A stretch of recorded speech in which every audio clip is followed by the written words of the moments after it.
This is Winnipeg Sports Talk Daily with Andrew Hustler Paterson and Michael Remis.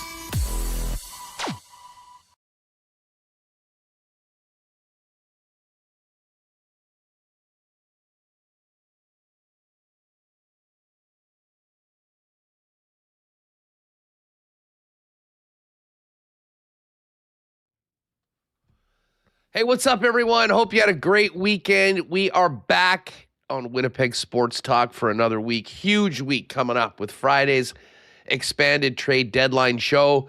As we've done for the last number of years, we'll get going around 11 a.m. and crank out 4.5 hours of chat, talk, reaction to all the deals around the league. The big question is, will the Jets be involved very much? Do they have much that is of interest to 31 other general managers? We'll find out on Friday. But yeah, myself, Remo, Connor, and an assortment of guests will be going at it early, so you can make plans to join us and hang out from about 11 o'clock on right through the final buzzer on our expanded trade deadline edition of Winnipeg Sports Talk Daily. Tough weekend for the Jets. I guess if you're going to lose, getting to overtime, which is what they weren't doing earlier this year, is a positive, but back-to-back OT losses to the Ducks and Sharks, not going to cut it if you wanted to get on some sort of a miraculous run and get back into the playoff picture. Can tell you that as we get ready for this big homestand to begin tomorrow, the Jets have 23 games remaining, 56 points. They are 9 points back of the Seattle Kraken for the final playoff spot. And above them, 6 points ahead, are the Kings, Predators, and San Jose Sharks. We'll break down the games. We'll hear from Coach Scott Arniel, who was not a happy camper yesterday after the game.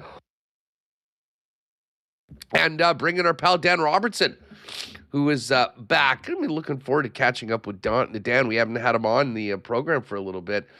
Dan was doing the game yesterday. I thought he won the Safeway or the Sobe score and win. It was Danny Robertson, not Dan Robertson. But anyways, Dad will come on. We'll get his thoughts on the Jets and where they're at heading into the deadline. Jeff Hamilton coming up today. And then we'll also have a, little WBC preview. Struggle. This struggle is real today, folks. We'll do a WBC preview with Pat and Jake, so it should be a heck of a lot of fun. Listen, going to bring Remo in here. Just before we do that, big thanks to all of our sponsors that make the show happen each and every day. Of course, our friends at Coolbet Canada, the Winnipeg Jets. We're back at it in Section 316 on Thursday. Get your tickets at winnipegjets.com/WST. And a big welcome to some new sponsors, Manitoba Building Trades Council and the Manitoba Federation of Labor. Let's bring in Michael Remis. Remo, what's up? How was your weekend?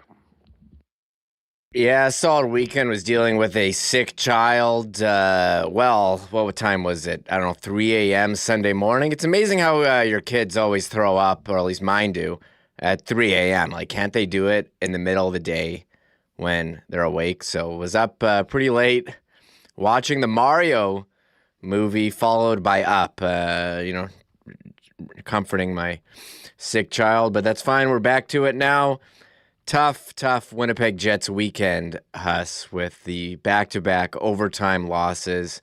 Overtime, huge issue for this team this year, for a squad that was so good last year in overtime and in one-goal games. But you look at this homestand, it's kind of just sums up the way the season has gone. The Jets look so good for 2 periods, give up a third period lead, and then lose in overtime. 4 of 6 points, you think that, okay, that's pretty good for a road trip, but if they want to have any hope, either small hope of getting back into the playoffs, you need to win all of them. It's just not in the cards this year. And you look at their OT record, 3-10. The 10 overtime losses, that's the most since 21-22. And again, the record in overtime, in 3-3 this year, 2-8 in the 3-on-3. So I kind of felt it coming. If Connor and Shafley aren't going to score, they're throwing out on Friday. Gus Nyquist and his 0 goals are getting 2 shifts in overtime. I just don't think that's a recipe for success. And it was only a matter of time yesterday until Michael Remis, young top pick on San Jose, skated through the Jets defense and put one past Connor Hellebuyck. And you saw, another young player on Friday, Beckett Seneke, do the same, make Sandberg look silly before dishing it over to Chris Kreider for that winner. So, there's an entertaining game on Friday. I thought the Jets were going to hang on, but it just seemed like both those losses are kind of what we've seen from them throughout this 25-26 season. You called it. I mean, you texted me, I don't know, at some point on Friday night late, said this is the 2026 Winnipeg Jets. Like the old... Are they back? Give up a goal in the last minute of the second period to make a 2-goal lead, a 1-goal lead, and just never really any confidence that this team could go out and just take care of business defensively. And I mean, it was the same thing yesterday. I mean, Kevin Sawyer, I thought, did a great job, calling the game yesterday. And, going into the third period, he basically laid out the 3 things that this team needed to do. Stay above the puck defensively, get the puck deep, make them go 200 feet to try to generate scoring chances. And what did they have? Like 3 odd man rushes in the first 3-4 minutes of the third period? Yeah. I mean, it was a joke. Ardell said that, as you mentioned, breakaway, 3-on-2, 2-on-1, and that's how the way it's been this season. Like in that game versus Anaheim, we're like, hey, the Jets, they're playing pretty well. They're doing pretty good. They got a 3-1 lead here in the third period. This is awesome. And how many games have you seen this year where they look great, look like the team of last year, and then all of a sudden a switch flips, and in the blink of an eye, a 3-1 lead on Friday goes to a 3-3 tie, and then they're down. And then credit to them for scoring with the empty net on Friday. What a pass it was from Cole Perfetti, who's played really strong here on this road trip. But it's almost bizarre how they can look so good at times and eventually just fall 1 goal short over and over and over again. It's like they always say, the old cliche, good teams, they find a way to win. Mm-hmm. Well, bad teams find ways to lose. And listen, this team, all you need to do is look at where they are in the standings. I mean, this is the yin to the yang of last year's President's Trophy season. And, you look at these 3 games and the team could easily be coming back with 6 points. But again, they've got 4 to show for it. And I mean, I'll say this, and we'll get to the quote from Scott Arniel, who was visibly frustrated last night on the bench and certainly afterwards. But some of the choices of the personnel deployment in overtime legitimately had me thinking as if the tank has been fully embraced. Like, Hayden Fleury hasn't played in 17 games, and he's the guy that's out there in OT. Now, I guess you can say that, there's some other guys that, aren't there, and Josh Morrissey and Neil Pionk, and I get that. At this point, I mean, go 3 forwards. I was shocked. And I mean, the personnel, I mean, I know we were talking about this beforehand. I mean, the amount of time that, Taves and NyQuil and, Adam Lowry were out in overtime. I mean, there was a lot of chasing the puck, granted. When you don't have it, you're just kind of chasing it around.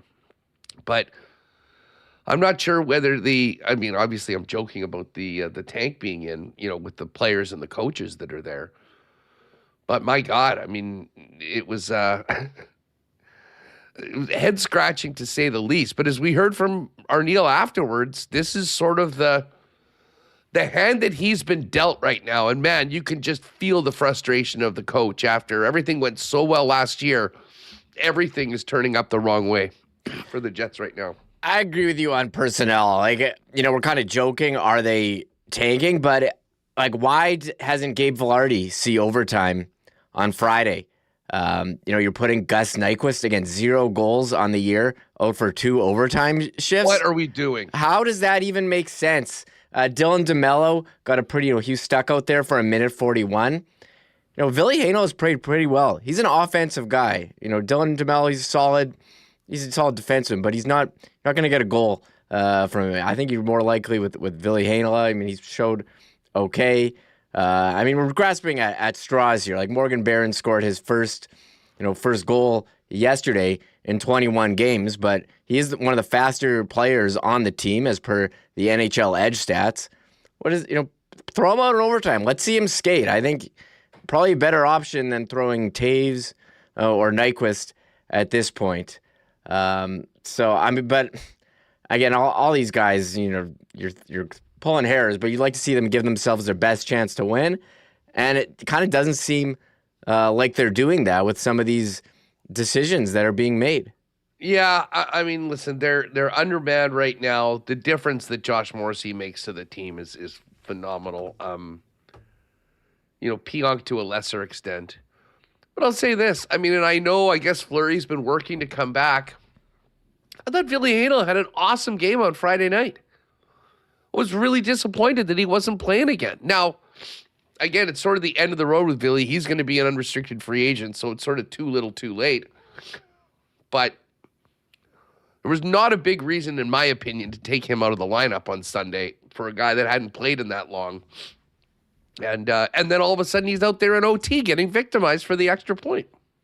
Yeah, check out the thumbnail. Quite a poster here. And, you look at a team, again, like the Sharks, like the Ducks, who've got young players who can skate, taking advantage of the Winnipeg Jets, who are older and slow. And, again, the NHL Edge stats speaks to that. So, if Connor and Scheifele had the best chance on Friday, had a chance yesterday in overtime, but more often than not, if those guys aren't getting it done in overtime, there's not a whole lot of goals behind them in the lineup. I know Perfetti did score the other night, but the team's OT record this year in the 3-on-3 at 2-8 and 3-10 overall after regulation.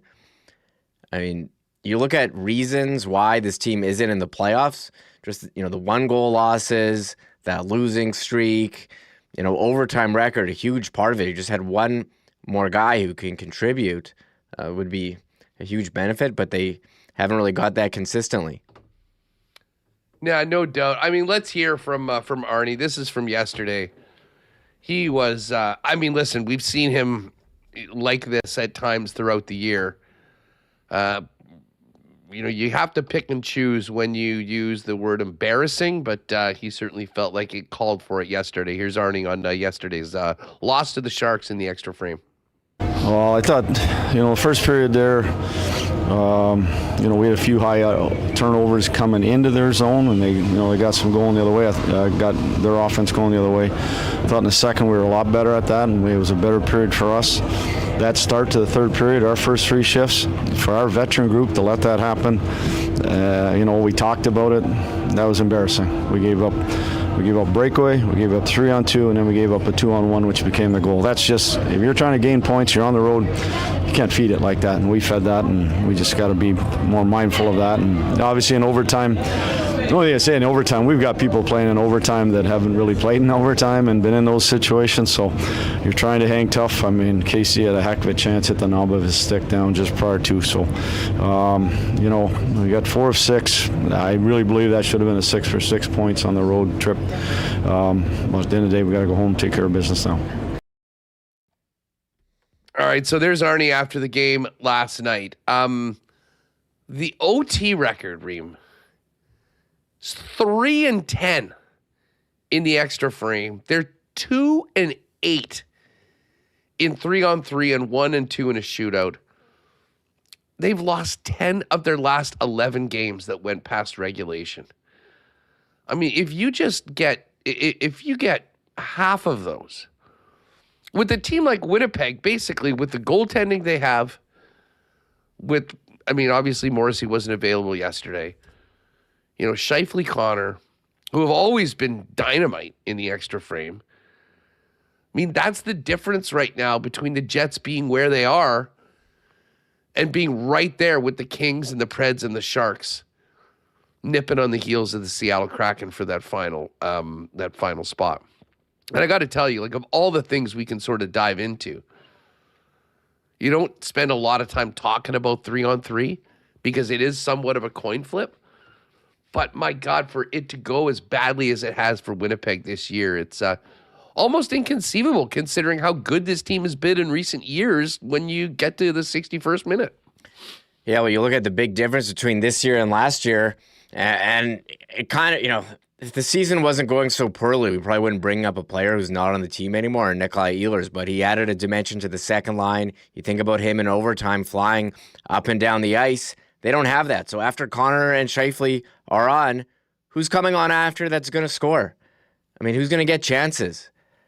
It doesn't seem like anyone at this point, which is why, they're not winning. And you look at overtime losses, 10, there's only 4 teams that have more overtime losses than them. So it's not going well. It's a huge source of, issue for this team. You need to be able to get those extra points when you get to overtime. It's great to get the 1 point, but what's the point if you can never get 2 at 3-10? And I just don't think they have a lot of players who are going to go on, and able to make something happen. And it's, Scheifele and Connor, so many times they have had chances and it goes the other way, and then it's in the back of the net. So it's certainly, something, Huss, where, I don't know, do you prioritize a 3-on-3 specialist? Remember when they acquired Mike Santorelli to be the shootout guy? This is going over 10 years ago. Over 10 years ago here. But is there someone they could bring up to be, really good at 3-on-3 skills competition? Yeah, listen, a guy with wheels like Brad Lambert would certainly be a positive. That's a whole nother story and a much bigger story. It's one thing that the team has struggled this year. And I know everyone looks at the trade deadline. We all know that free agency is not where Winnipeg is going to build their team. And obviously the free agency moves from last year have been an abject disaster. But the trade deadline's difficult too with big-time players because so many guys that have earned, their second contract have some sort of trade protection, and unfortunately it's protecting them against becoming Winnipeg Jets. So you have all that together, which means it puts more pressure on you, your scouting staff, to hit on your picks, to develop them well with the Moose. And as I say, that's a much bigger conversation, but it hasn't been happening. And, the Moose, continue to kind of struggle offensively. A lot of the players you'd love to think are knocking on the door really haven't been. I will say this. I thought Walker Duehr looked pretty good last night in his 8 whatever minutes of ice time. Took one hard to the net at one point, threw the body around a little bit. Was not bad for his first time in there. But you ask, who's there after Scheifele and Connor? How about Gabe Vilardi? Pretty sure he's got 23 goals. Big part of that line. Guy that they've moved that's helped out on the second line when he hasn't been playing with those players. Now, after the game, Ken asked Arneal about the awful OT record compared to last year. For extra time, 10 out of 11, you've been 10 out of 11 losses now. It's a constant search for answers. Is there anything specific that maybe isn't happening that it was happening last year or the year before? Personnel has a lot to do with it. Now, that's a wild quote. If you look at it on its own, just in writing, I think a lot of people saw the tweet afterwards going, whoa, what was that? I don't know whether that's just anger that the guys that he was putting out there just haven't been able to get it done, or it's a bit of a cry to the GM going, I mean, once we get past our first group, I don't feel like we've got anyone that's going to go out there and help us to win a game. See what Dan thinks about that coming up, and I'm sure that'll be a topic throughout the day and the next coming days, going into tomorrow's opening of this homestand with the Chicago Blackhawks. Barron did have a strong game. Walter Duehr made his Jets debut. Here's what Arnie had to say about those two. Yeah, that's obviously his skating ability, his ability to skate away from people like he did there, and I like the fact that he shot the puck, and it helped that Cole drove that back post, kept that outside D-man or the D-man to the outside, and he gives us did a great job. Our penalty kill was really good tonight. I thought our penalty kill was outstanding. Obviously, in the third had to be so, and he's a big part of that. How would you describe the debut for Walker Duehr? Good. There, you see his size, you see his speed. He gets in heavy on the forecheck, and I think just him getting comfortable again and kind of playing up here, that'll certainly help him. All right, so there's Coach Arniel. We're going to get to more of the Jets, look ahead to the trade deadline, talk about their plight in the West right now, the playoff races, and all that with Dan Robertson coming up. First, though, some thanks to our WST sponsors, including our newest friends at Manitoba Building Trades Council and the Manitoba Federation of Labor. Hey, Bob, you hearing the news? I can't listen to the news, Daryl. This is different. Oh, it's so negative. Not this time. Manitoba's got these new jobs agreements. And when the government builds things like new schools and hospitals, they'll hire Manitoba workers first. Really? Creating good jobs with union standards and more apprenticeships for Manitobans. And we'll get rid of those out-of-province license plates on job sites. Keeping our money working for Manitobans, eh? You betcha. Well, that's how it should work. I knew you'd like it. A message from Manitoba's Building Trades and Federation of Labor. Got a little chilly the last couple days when it is cold. Actually, anytime. If you're looking to go out for a great time, maybe get away from hockey, your sour taste about the Olympics, Uptown Alley, a great spot to do that. No place you'll have more fun than Uptown Alley with your gang, with 5 and 10 pin bowling, laser tag, a state-of-the-art arcade, and amazing food and beverage options. If you're just going out there to have a good time or you want to plan a group or corporate event, best place for birthday parties for kids, teens, or adults. And of course, if you want to do an event there, you basically just let them know your numbers, what activities you want to do, what you want to eat, any add-ons, and the friendly staff at Uptown will take care of all the rest. Find out more on booking your next event at Uptown Alley at 488-0000 or check them out online at uptownalley.ca. If you've got a move coming up into the spring and summer, holler at the gang over at Rolly's Transfer, a great supporter of Winnipeg Sports Talk. Of course, Rolly's is family-owned and operator for over 60 years and the most trusted name in moving in Manitoba. If you check out their website at rollys.com, top right corner, you'll click on Request an Estimate. Use that promo code WST for a special discount on moving services and moving supplies, and then let them know when and where you're moving and what needs to go, and their friendly staff will turn it around quickly with a great quote and get you locked in for the white glove treatment and service that they've been famous for now into their 7th decade. Rolly's Transfer, the most trusted name in the moving game. Find out more today and plan ahead at rollys.com. And just before we bring in Brandon, got to shout out Dr. Terry and the great people over at St. Vital Dental Center. It's not the most glamorous thing or the thing you're looking most forward to, but I can tell you it's always nice seeing the great people at St. Vital Dental Center. And they've been taking care of generations of Winnipeggers and Manitobans for all their dental needs, handling clients from 6 months to 99 plus with the full array of dental services, from cleanings and checkups to surgeries like dental implants. They do it all. Check them out online at stvitaldental.ca. You can make an appointment online to pop by and see Dr. Terry and his great staff. New spot, 167 St. Anne's Road, convenient free parking right behind the building. Big thanks for the support from the St. Vital Dental Center. All right, let's bring in the voice of the Jets, Dan Robertson. Jeff Hamilton coming up a little bit later on. Dan, great to have you back on WST. Close but no cigar on winning that Safeway score and win yesterday. Danny. Danny, so that's so funny for people who don't know. Al Pritchard, who's on the Jets staff, he's a great guy. He sends me a text message after Alex Iafallo scored in Vancouver, and it says Danny Robertson from Saskatoon wins that. So he said, "How you doing, Danny?" And in my previous life, when I was younger, everybody called me Danny. My mother still does. I'm like, I'm good. And then Matt Prefontaine said, hey, Danny. He comes over, shakes my hand, and congratulates me on winning. There you go. On winning, on being a winner. So it wasn't me stuffing the ballot box. I actually didn't win anything, but I got a laugh out of it anyway. Well, you didn't win anything, and neither did the Jets on the weekend. Man, two frustrating overtime games that were, my opinion, eminently winnable. And listen, Dan, you're around doing all these games. You see some of the highs and the lows. Man, it felt like Coach Arneal yesterday was really, really disappointed with the way that, in particular, the third period started. And, watching the broadcast, I thought Kevin did a great job of laying out the three things that this team needed to do right out of the gate. And it literally was 180 degrees from that plan right from the get-go. And it seemed almost inevitable that what happened did.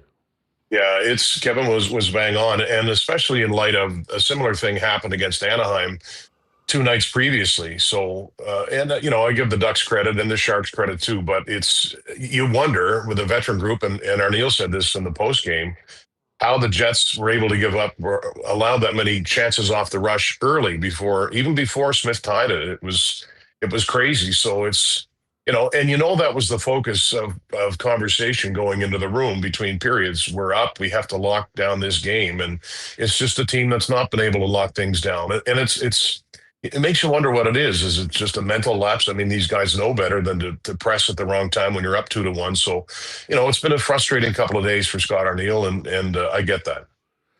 Yeah, frustrating couple of days, but I mean, really, this is kind of more of the big picture. I mean, Dan, we were just going through the numbers. I mean, 3-10 in games that go past regulation. 2-8, 3-on-3. You called this team. I mean, that is literally night and day as opposed to what we expected last year when this team got to overtime.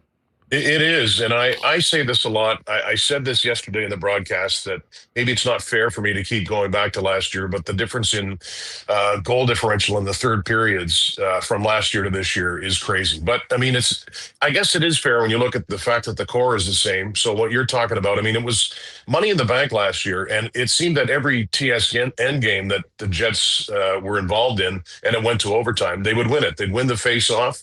Whether it was Pionk or Morrissey or one of the big guns was coming up big. And this year, it's like a microcosm of their season overall. So, it's anything can happen in overtime, but it's just, and they got the win in Vancouver. It was nice to see Perfetti get his first overtime goal, but it's strange. And they do miss Josh Morrissey, but, Josh has been here most of the year and they just haven't been good in the extra periods, like you said. And I think, going into the overtime period in Anaheim, our statistician John Matheson handed me a slip, and it said that the Ducks 733 point percentage when going into overtime or shootout. So those things, like them or dislike them, they make a big difference, obviously, in the National Hockey League. And, a few more points here and there, and the Jets will be in better shape, maybe still out of a playoff spot. But it is curious. It's weird. Well, I mean, listen, just the difference, the 3-10 in OT. I mean, if you get that to 7-6, I mean, you're 2 points back of all those teams that are in front of you and 5 points back of a playoff spot. I mean, these points really, really do matter. And the thing that really kills you on top of that is losing in regulation. And as we think back to that 11-game losing streak earlier, they found more ways to lose in regulation, games that they were winning late. And it's just all part of, really a worst-case scenario for the team so far this year. Yeah, and it's funny, just getting prepared for the 3 games out west, and I was looking at the fact, specifically getting ready for the Anaheim game. I remembered when we went to Los Angeles to start a 6-game road trip, they came into it 9-3, and they finished that road trip 2-4, and they weren't able to score. And I don't know what happened along the way, but they just weren't able to get it turned around from then. I mean, there was underlying numbers when they were 9-3, and Scott Arneal would say the same, that indicated they weren't as good as their record showed. But anytime it's close, it seems they're just not able to get the job done for the most part. They can't lock things down, as we talked about early in the third period. So, it's just been a bizarre season in a number of ways.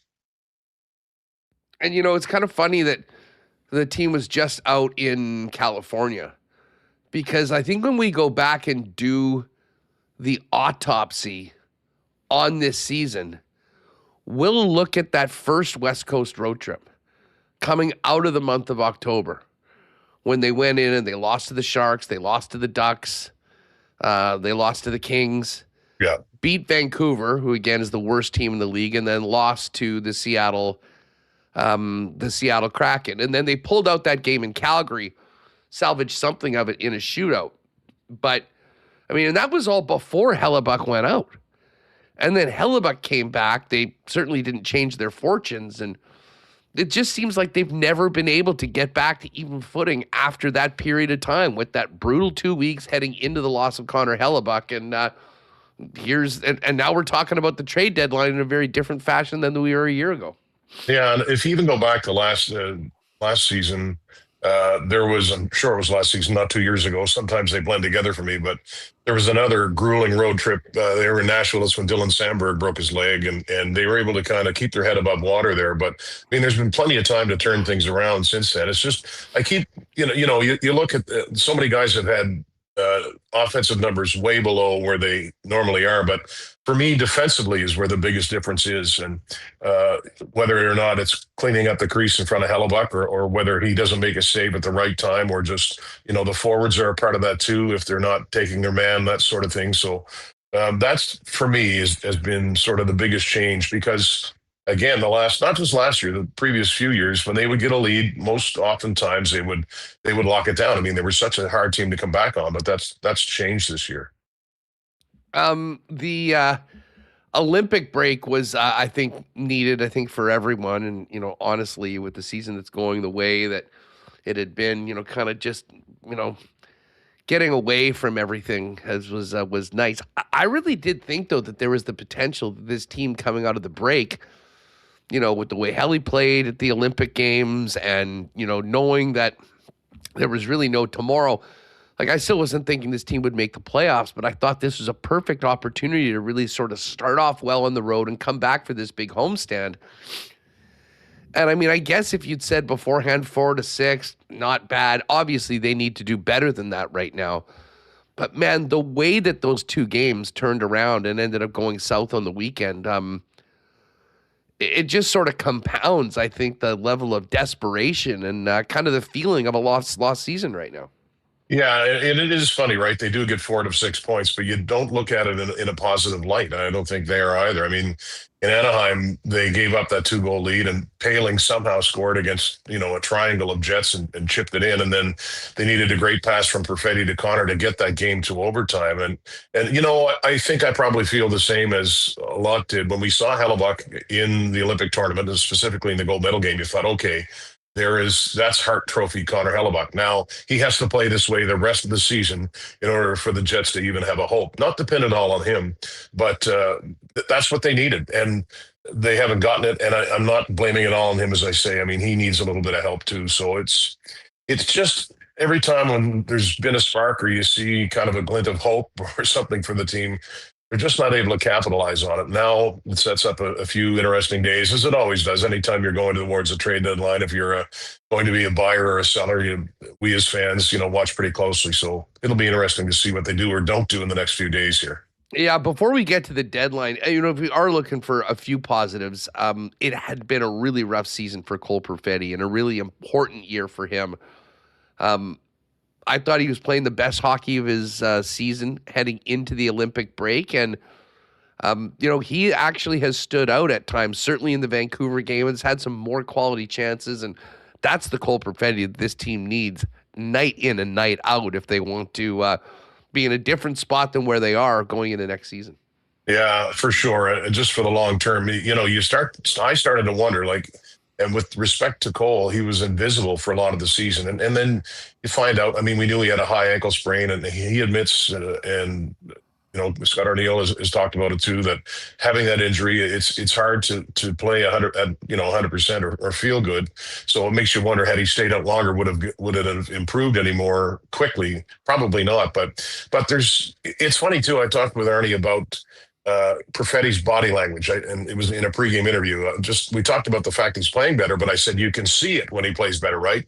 And he said yes, he's not kind of looking up at the ceiling if he doesn't score, but I see him as being more aggressive, and obviously he's not the kind of aggressive where he's going to run somebody over, but he's on his toes, getting loose pucks, whether it's at 5-on-5 or keeping plays alive in the power play. And that pass that he made to Connor against the Ducks was, that was pretty special vision. So it is a positive. And let's face it, if you turn the page to next year, they need him to be I don't know, you want to put a number on it. He had 50 last year.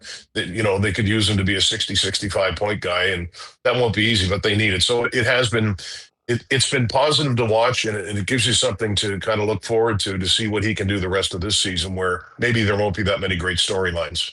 The one guy that I think has been consistently really good all year long, kind of quietly, has been Gabe Vilardi.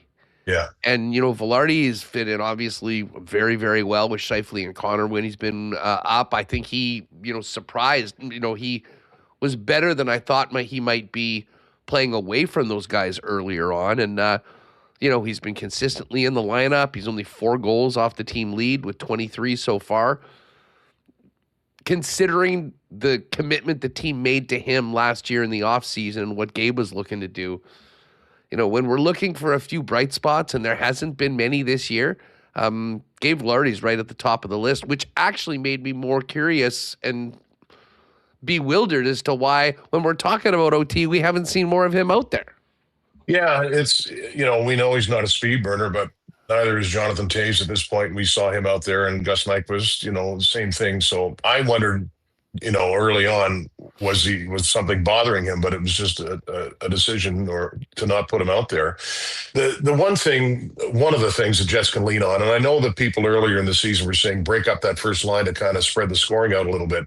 And there were attempts to do that from time to time. But if you're Scott Arniel and you have that in your back pocket, and you can always go to that trio. I mean, that's a really good line. And one of the things with Vilardi for me, and I use this word a lot, I guess, is consistency, where the last couple of years he'd be on a bit of a roll offensively, and then for 6 or 7 games he wouldn't score. I didn't realize this when he scored the power play goal in Anaheim.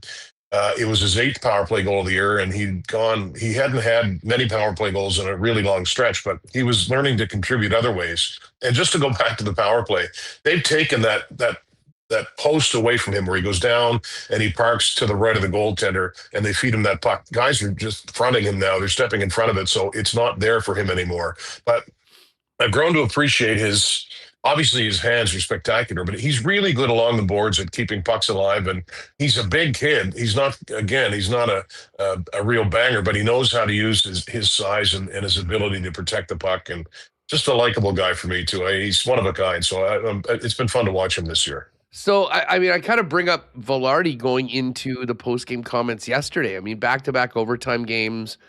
Ken asked Arnie about, what's up with the record this year compared to last year.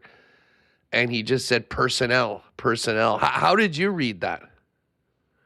Frustration, and you can tell that he's maybe hesitating a bit. And I don't want to read too much into it. I think he's really missing Josh Morrissey and Neil Pionk in those situations. So you look at it, someone I was talking to, or somebody said, why did they have Hayden Fleury out there in overtime? Well, how many options do you have on defense, right?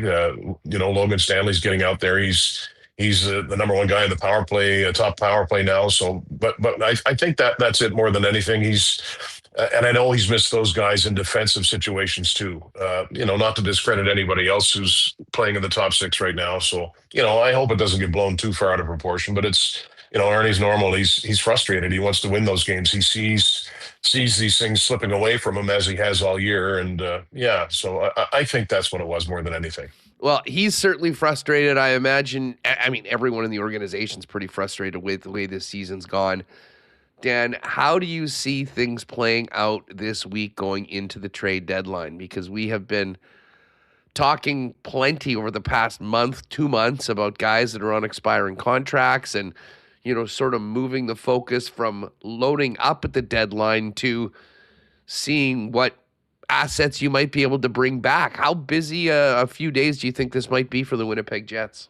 Well, a lot of the UFAs, they're not going to fetch you a lot in return. I think we know that, pending UFAs, I should say. I mean, I see a guy like Tanner Pearson. I thought he was pretty good on the weekend, especially yesterday. And I think there's always a place where contenders look at guys like that who have experience and who, even if he doesn't play in the fourth line, if there's an injury, he can, get into the game, that sort of thing. That's just a name that comes to mind. But I really think they're going to trade Logan Stanley. I don't know that there's been talks between the two sides about, re-upping and signing a new contract for him. And that's the thing for me.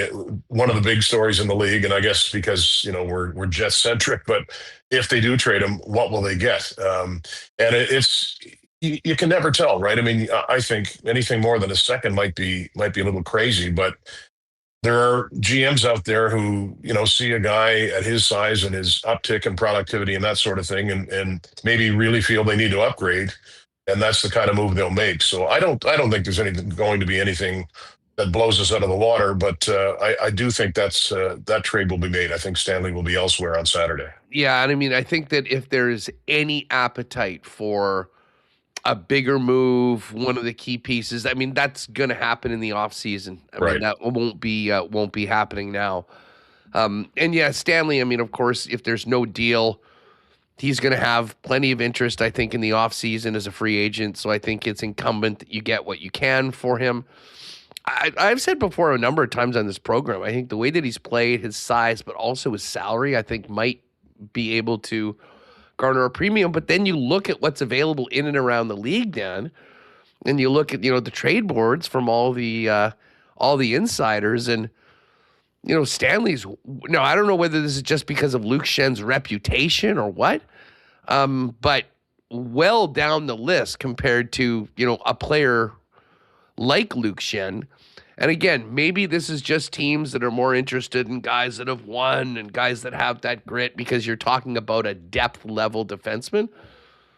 But I can tell you from watching every game this season, I've got a lot more time for Logan Stanley really being able to help teams right now than maybe Luke, although Luke would come in a very specific role to a team that would be acquiring him. Yeah, and I think whoever acquires him, they're not going to have to give up a heck of a lot to get him. So I think maybe that's why he's up high on some boards. And, we all know what his assets are when he's playing well.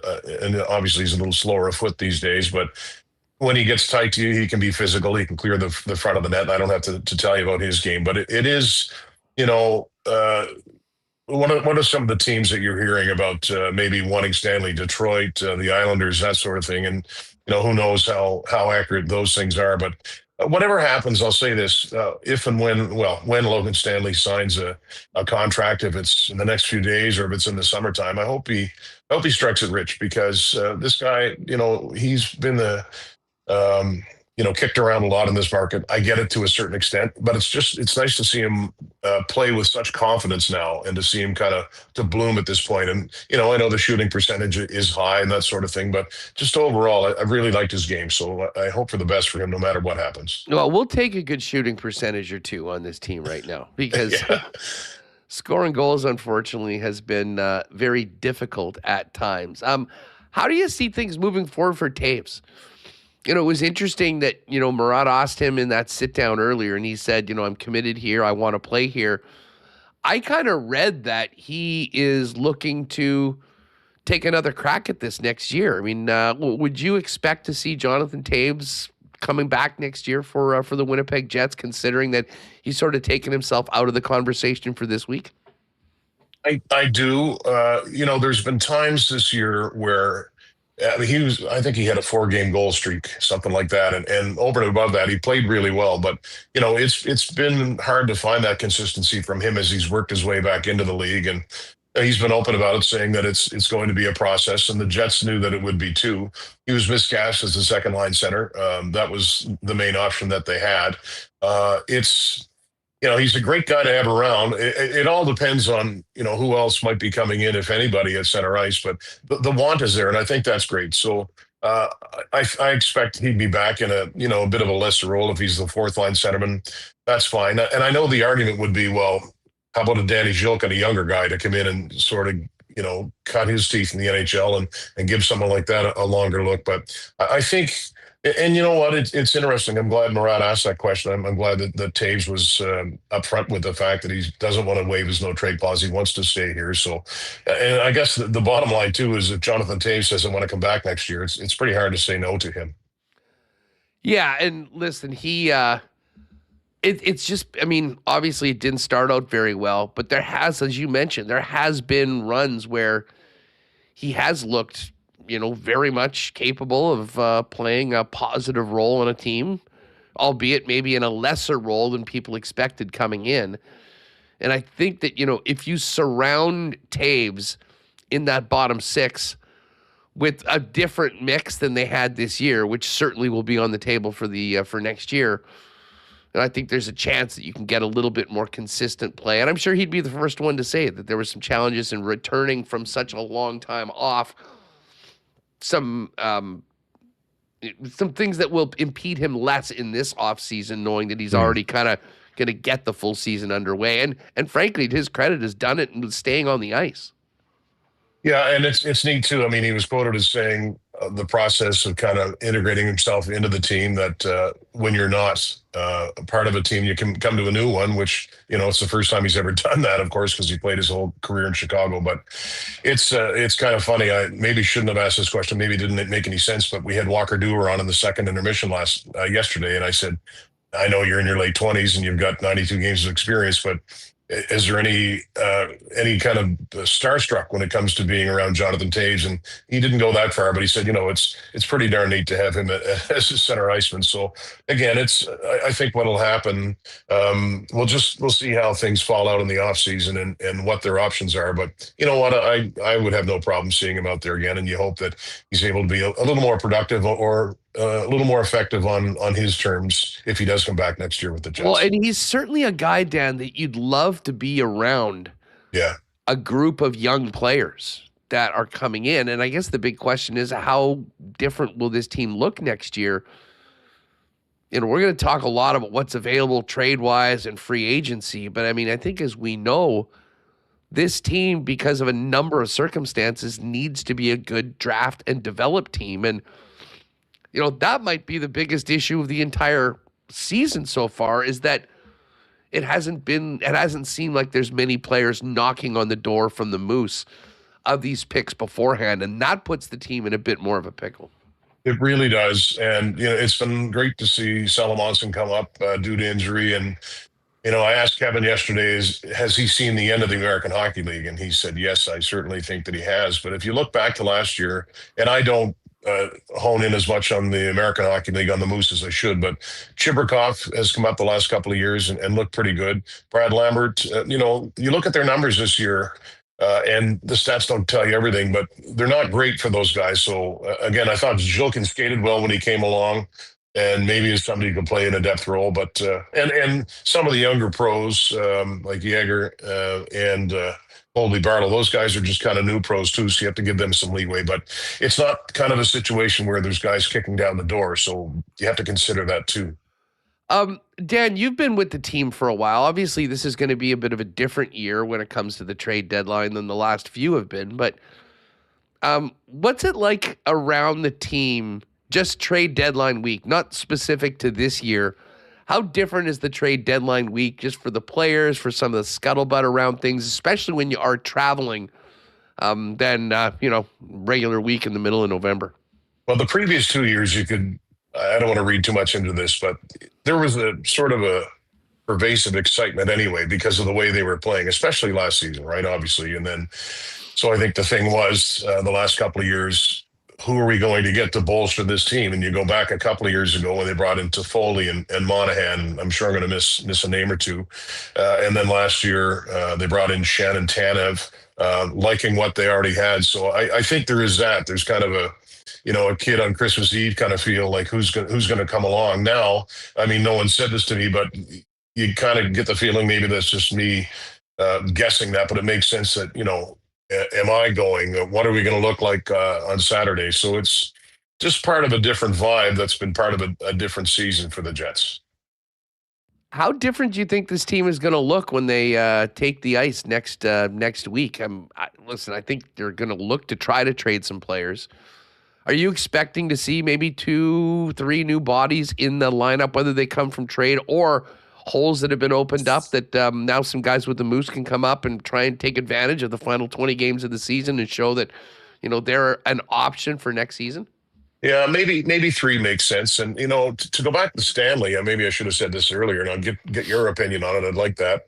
If they trade him, they're out a defenseman who they play a lot. So, depends on what comes back, right?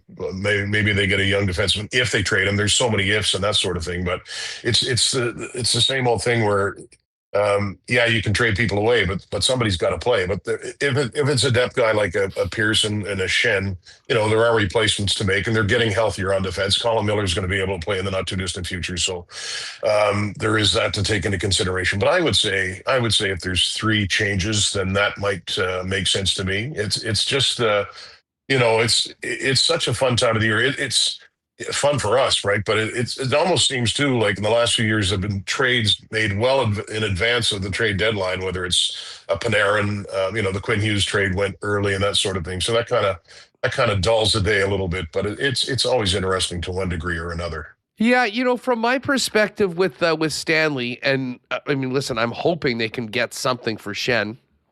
I kind of feel like he's replacement level right now with the other guys. If you're putting in a Miller or even Hayden Fleury, I don't think the team takes a huge step back. Stanley's been impactful this year. But to be honest, and here's the sad reality right now. This is more about getting looks and guys than it really matters about winning games at this point. We sort of know what the math is. And to be honest, the worst thing that could happen is the Jets to be going on a roll just good enough to miss the playoffs by like 3 points. Yeah. And then picking 14th in the draft or something like that. So, yeah. I would love to see them. Now, listen, Ville Heinola, the ship sort of sailed on him. I was disappointed he wasn't in the lineup yesterday. I thought he looked good on Friday night and was looking forward to seeing him again. I think he could have helped. Whatever. I don't know whether they need to boost that stock knowing that he's as good as gone at the end of the season. But, I would have some time for a little bit more Isaac Phillips. The guy that I think that has earned some NHL games as much as anyone from the Manitoba Moose is Tyrell Bauer. Now, we might see him come up and say, you know what, he's just a step slow. He's not going to be able to. But you know what? This is the time. This is absolutely the time post-trade deadline down this stretch in March that we were doing it. And especially if Stanley and Shen are gone and you're worried about that toughness, there is no badder dude on the block than Tyrell Bauer with the Moose. And he's also a guy that is a big fan favorite. And so often we see guys that, never really get a chance. And we were talking about Johnny Kovacevic. He had 4 games here, and then he turned into a guy that, was very serviceable and signed a big long-term deal. Now, I'm not saying that Bauer's there yet, but I can't imagine a better opportunity for a guy like that it absolutely has earned a shot or an opportunity to get into the lineup. And you know what? In sort of a lost season, I can tell you that of the paying customers that'll be showing up there, would not mind to see a little bit of Tyrell Bauer show that what he can do. And if he happens to put his toughness on display as well, I know a lot of people would appreciate that. He has had some classic tilts in the American Hockey League. Oh, is it Brett? So there's the Gallant brothers from Summerside, PEI. I think it's Brett. And there's Brad, too. I think it's Brett that he's fought. Brett's, well into his 30s and a smaller guy. I've seen him a couple of times, and maybe it wasn't this year where they fought. But there will be a point where the Jets wave the flag, in the not-too-distant future. And they're going to have to kind of turn the page, whether it's, next weekend, this coming Saturday or whatever. But that's a really good point, Huss, because, you look at a guy like Bauer, and he's done everything he's been able to do to be an effective defenseman, knows his role. I've had a chance to talk with him just a couple of times from being around Kevin. He and Kevin know each other fairly well. And you're right. You have to think of the entertainment value, and not to say you take him up here so he just fights left, right, and center, but he's going to do that. That's going to be part of what he brings if he does come up. So I really hope he does, because just knowing him a little bit, he seems to be a really nice man and again, I think I've seen 2 Moose games this year, but why not? And maybe his footwork isn't the best, or he's not blazingly fast, but Luke Shen isn't either. So and they're both right shot defensemen. Maybe that would be a guy who would get a look and get a few games and just to see where you can go from there. Because what's the downside? Yeah, listen, I kind of think it's the right thing to do. I mean, it sets a good precedent for a guy that's done everything he possibly could for the organization at this point. And again, what is the downside? You get some clarity onto whether this guy has much NHL potential. And at the same point, if it costs you a few games, big picture, I mean, no big deal right now. Yeah. I mean, as I said, you got this group of 6 teams. One of those teams passes you, and it's 2 points that are left on the table, and that moves you from 6th to 5th in the draft order. I think people would be fine with that. What I am really interested in is to who gets the call-up. Because, if you've seen guys like David Gustafsson, who we know quite well, probably should be the first guy called. Yeah. Samuel Fagemo, I think, has been good. We've got Walter Duehr, who just made his Jet debut yesterday. And then you've got these guys that are the early picks, the first rounders, that, I mean, you would have hoped would have been making the decisions very easy. As soon as we get a call up, boom, it's Lambert, ooh, it's Yager, it's Barlow.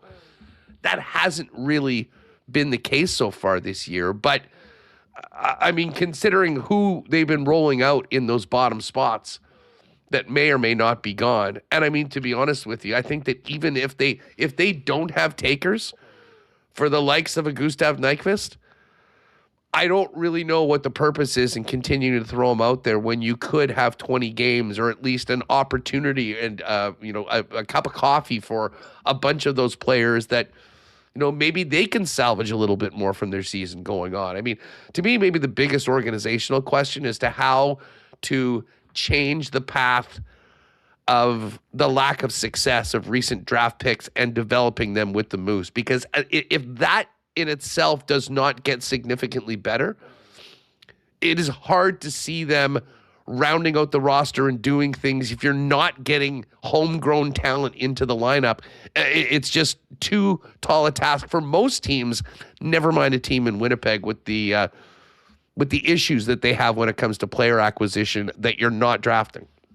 Yeah, it's not going to come through free agency. And it's interesting you mentioned a guy like David Gustafsson. Again, I'm borrowing from Kevin here. And he lives in the same building, Gus does, or he did anyway. I haven't seen him in a while. But he spoke with Kevin earlier this year, and he said, I'm having a blast. I'm playing, right? He wants to play, like everybody does. But, would you take him up knowing he's not a prospect anymore?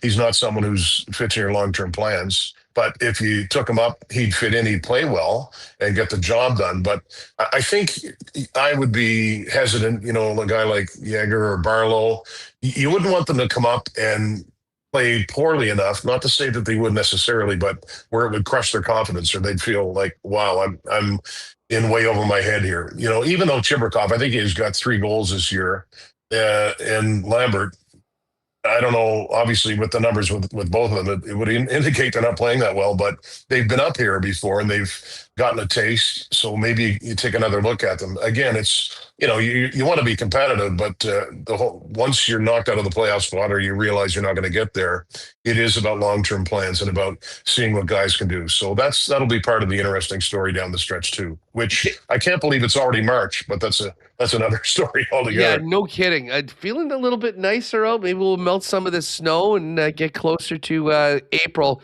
and down the stretch. Good thing for you is you can unpack that suitcase. You're going to be sticking around. Big homestand coming up beginning tomorrow. And we'll look forward to you and Kevin doing your thing on TSN for all of the Winnipeg Jets action. Always appreciate you jumping on, Dan. Be well, and we'll see you soon. Anytime. Feel better, my friend. See ya. Thanks so much. All right, there's Dan Robertson. All right, let's Jeff Hamilton's going to join us right away. Folks, 3 days and counting. Midnight, Thursday, March 5th is the deadline for the St. B Mega Millions Lottery early bird prizes. There's going to be 2 winners of $100,000 cash, or either a 26 Chevy Silverado EV or the Ford F-150 Lightning Platinum, both worth over $115,000. $100,000 Fair Connect travel voucher plus 20 grand, or again, $100,000 tax free. Also, 25 winners of $1,000 or an Apple iPhone 17 Pro or Samsung Galaxy S25 Plus.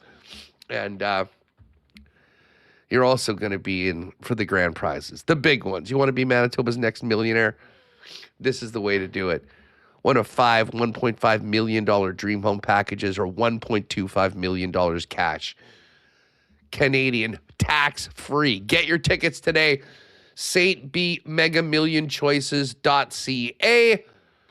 You can also pop by your local London Drugs or Red River Co-op location to pick them up. But make sure you get them before midnight, March 5th. That's this Thursday. So you're in for $280,000 of early bird prizes as well as the big grand prizes. All right, hammers up. Big thanks to some more of our WST sponsors, and then it's hammer time. I do want to thank our friends at Princess Auto for their wonderful support of WST. Won't be too long before we're back at Princess Auto Stadium cheering on the Bombers. In the meantime, Princess Auto serving Canadians coast to coast with the best deals on the most unique assortment of tools and equipment around. Everything you need to complete the projects on your list or start something new waiting for you at Princess Auto. So pop by and see them, Panet Road, Portage Avenue West, out in Brandon, or you can shop online 24/7, 365 over at princessauto.com. The snowmobile season continues to be an amazing one. A little more snow last night, and a lot of people will be hitting the trails on the weekend. Our pals at Chud's Power Sports are dominating the snowmobile season. And right now, they have just started the Polaris 2027 Snow Check program up at Chud's in Gimli at the corner of Highway 8 and 231. It's for pre-ordering the new snowmobile models for next year. If you pre-order, you get the best deal of the year on the new models, plus an extra 2-year warranty for a total of 3 years. Instead of just the normal 1 year, $250 in free accessories, and the golden ticket, which will give them $1,000 off the 2028 Snow Check if they want to trade up to 27. It runs now until March 13th. The header is running on the website at chudspowersports.com. So get on over to that, and while you're at it, you can start thinking about spring with bikes and ATVs and RVs, because Chuds has it all. The power sports superstore in Manitoba for over 80 years. Got to thank Donnie and the gang at Manitoba Battery. Continue to get just always getting great comments from our listeners and customers that have found Manitoba Battery through WST. Shopping local, beating the pants off the big box stores and really anywhere else you're going to get batteries. And of course, the best in service. They'll put it in for you. They'll give you a free battery test if you're wondering if you need a new one. And right now, you want to get through this winter for car and truck batteries, but as we get into boats and ATVs and, of course, sleds, Manitoba Battery has it all. 2 Winnipeg locations, Logan Avenue, Dovercourt Drive out on the south side, and, of course, you can also order online. They do deliver anywhere inside the perimeter of the city of Winnipeg. You can order online today at manitobabattery.com.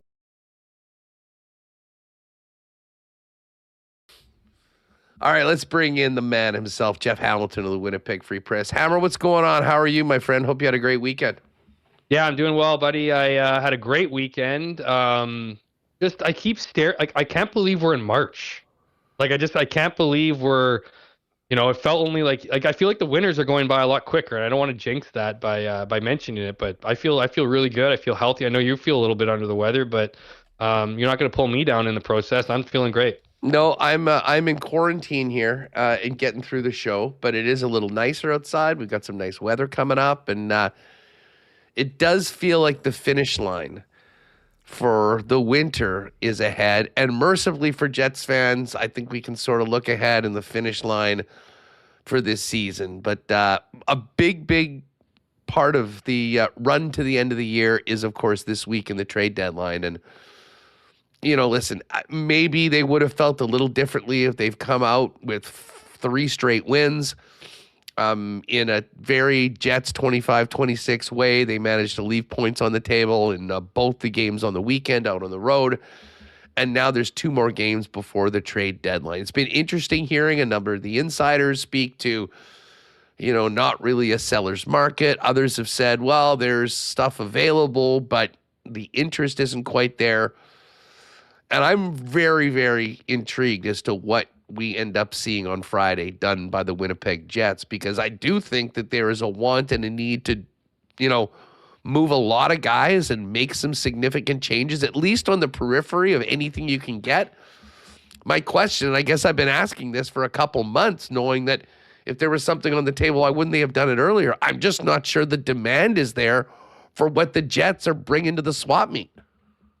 Well, I was just going to say, in the steps of heading to the spring or summer without playoff hockey, Huss, you're forgetting one key element in all this, and that's ultimately, that's ultimately not knowing where this team's going to end up, whether they're a buyer or seller and all this, right? That adds to the frustration. It adds to the whole situation. It adds to, what are we going to see in a week here? And I don't think anybody was under this false impression that had the Jets got 6 points in this road trip instead of 4, that somehow they were going to be treating it differently, right? This is all about next season, Huss, right? It's all about building for next year, and that can be done by making smart decisions. It can also be done by not making stupid decisions with some, desperate attempt to salvage this season or try to push for a playoff spot, right? I think we've seen enough of a sample size here that this team, quite frankly, is just not good enough, right? Like, they're just not good enough to compete with the best teams in the league, and a big part of that is because of the summer they had last year, right? So now it's really about cleaning up last offseason heading into this offseason, and whether that's trying to get rid of your UFAs, something that you certainly have addressed in your show seemingly every day for the last X amount of weeks here, right? Like, is there a home for Luke Shen? Is there a home for Gustav Nyquist? Is there a home for Tanner Pearson? All these players who outside of this year were really not the plan for Winnipeg, right? They were supposed to come in and round out the edges and make this team a winning unit with their experience, but by no means were any of them viewed as long-term. But I go a step further, and I know you've been in this situation, Huss. I think you got to start looking at other guys who, I think you've gotten as much as you can out of them. The Nino Niederreiters. I get that he had surgery, right? But he still got, who knows what the option is there. Vlad Nemestikov, like these kind of players, right? Guys who have been serviceable players, but need to be traded, right? They can't be relied on in the same way that they were. So those guys are open, and I'm not going to go into the third tier here, Huss, but like, what about rocking the boat a little bit, sending a bit of a message, right? I mean, is this management allowed to do that? I don't mean that as, are they permitted to do that, as much as I mean by, would it be smart to do that, right? I know because it's not about, while you want to ride that line of sending messages and kind of, understanding this isn't good enough for this team, you also have to make sure that you're not alienating some of your mainstays here, right? You got two guys in really, really great contracts, and Mark Scheifele and Connor Hellebuck. I wouldn't want them thinking that that the Winnipeg Jets aren't following their promise and looking to win every year, right? The problem in that is, Huss, and it's a big part of this trade deadline, is how do you do that? How are you gonna make up for all the mistakes you've made in the last X amount of months here, and return to that juggernaut that you were a year ago? I mean, you're seeing lots of things, coming up, even this past week here. I mean, I don't know about you, but Scott Arniel looks defeated. I mean, some of these post game things, like I almost feel like he's walking the plank, and it'll be interesting to see, because I do think that there's changes coming here, and that's not just to the roster, maybe even potentially to the coaching staff. We'll see. Yeah, I mean, let's just play this again, because I want to play it for you. So I'm not sure whether you've heard it. Remo, grab that Ken clip again of Weber asking Arnie about the 3-10 record in overtime, coming off these 2 OT losses on the weekend, if you could. This is Arnie from post game yesterday in San Jose. For extra time, 10 out of 11, you've been 10 out of 11 losses now, and it's a constant search for answers. Is there anything specific that maybe isn't happening that it was happening last year and year before? Personnel has a lot to do with it. So you don't often hear that. And listen, it's something that can be interpreted in many ways. It can be, our guys just aren't getting it done. Our personnel aren't getting it done. Some will suggest, I'm not doing it here. But I mean, of the other options, it's like, well, this is what I've been given to work with, and it's not good enough. No matter how you slice it, it's an incredibly frustrated head coach, and it's been seeing this throughout the year.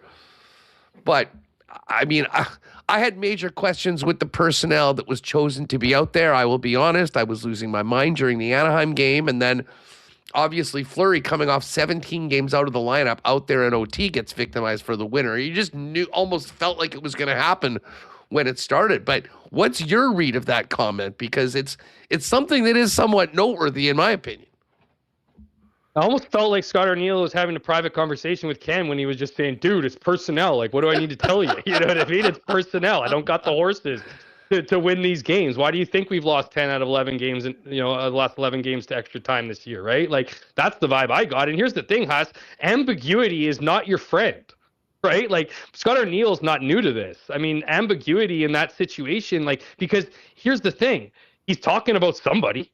Right. So he's either talking about his teammates or his players, or he's talking about his management, or he's talking about both. Right. I mean, personnel, it's pretty clear to me, like, as much as there was ambiguity there, it's pretty clear in the sense that he's frustrated, as you mentioned. Is he giving a shot across the bow to Kevin Cheveldayoff? That doesn't seem very smart for Scott Arniel, especially for an organization where loyalty is key. Right. They pride themselves on loyalty. So I don't know if that would be a smart move, but I'm also not ignoring the fact that if it's about personnel, who's in charge of personnel? The general manager of the hockey team. So, and if it's simply, maybe not as deep as that, as far as like, levels of the team, and it's simply, we're injured, right? This is a team that's missing Josh Morrissey. It's missing Neil Pionk. It's missing Nino Niederreiter. And, so it's missing certain pieces that might be used in those kind of situations. But I don't know. You'd think that if that was the case, you would probably lean into, we're a banged up group or whatever. But the fact of the matter is you still have a lot of your stars on the bench, right? And I mean, I don't know about you, Huss, but like, yeah, Logan Stanley's done some incredible things this year and has put himself in a position to make a major raise and maybe even find a new hockey home. But I don't know if he's done enough to be 3-on-3, like overtime. So like, but who knows? Maybe that's who Mark Scheifele wants to play with. You hear Mark Scheifele talk about Logan Stanley, and he talks about how great he is. So maybe that's their call. So I don't know. Who knows what the situation is? But I think at the end of the day, when you're mentioning personnel and you're in the bottom part of the league, yeah, it's not a good comment regardless of how it's interpreted. Speaking of personnel, I mean, we know that Stanley's a UFA. He'll likely have some interest. We'll see if he goes, what comes back. We are told that Luke Shen has suitors. So if that's true, great. You can get something for him. I have a worry about this forward group in that the UFAs, maybe Tanner Pearson has a taker. I don't know what the story with Gustav Nyquist is. But, Jeff, if there's not a taker for Nyquist on Friday, I see absolutely no benefit than rolling him out for one more game this season. I mean, that roster spot could be utilized to give somebody a chance from the Moose, someone that has earned it. If you want to just fast track some of these first rounders and say it hasn't been a great season, maybe you can get some of it. Like, I'm fine with anything. It just makes no sense to continue to throw him out there. And maybe this week was sort of showing that he's still got something and a chance for other GMs to watch. And listen, if that's the case, okay, fine. But you know what I'm saying? Once we get past Friday, there's no other moves to be made. I think they have to really come and listen, I'm sure in their offices, they know what the situation is. But basically, once you get past that and there's 20 games left in the season, it has to be every game has to be utilized to give yourself the best chance to gain something from it to help you and some players be better to help you win hockey games next year. Well, I'm right there with you, Huss. I mean, if the trade deadline comes and goes and Gustav Nyquist doesn't have a new home, I mean, what are you doing? I mean, the other thing too, I mean, the only thing I can think of, Huss, is that they're not mathematically eliminated and maybe somehow still hold out the pipe dream that the playoffs are possible. And you've determined then in that case that Gustav Nyquist as part of your 12 forward group gives you the best chance to win. But I don't know how you make that argument about a player who hasn't scored in 40 plus games this season. I mean, I don't get it at all. But I'm with you. Like, you're almost kind of hoping in this deadline, Huss, when you list off some of those names, that because these veteran players have been around the league long enough, they've generated relationships with certain clubs and organizations and general managers that might just want to take a flyer on them. Right? Like, nobody's looking at what Luke Schen's body of work this year and going, oh yeah, this is going to be a guy that's really going to help us in the playoffs. Or, again, Gustav Nyquist, don't need to, feed a fed horse here by suggesting, lack of goals. Like, I don't know what you're looking at that's going to look at your team, a Jets team that's struggling, to even get in the mix and find out and determine that you want those players on your team. I just don't see it. So again, you're kind of hoping for, somebody who knows Luke Schenn and his years of service in the NHL that might want to take a flyer. Again, same thing with Pearson, right? Same story, right? I mean, Pearson probably has a little more value than potentially those other two, possibly, for more of a depth role. But yeah, like, it doesn't, to me, it's once you're past the trade deadline here, you kind of need to be looking towards you definitely need to be looking towards next season, whether or not that results in calling up a bunch of young guys. Like, that's the thing I'm interested in knowing more about, Huss, is like, really just where does this team feel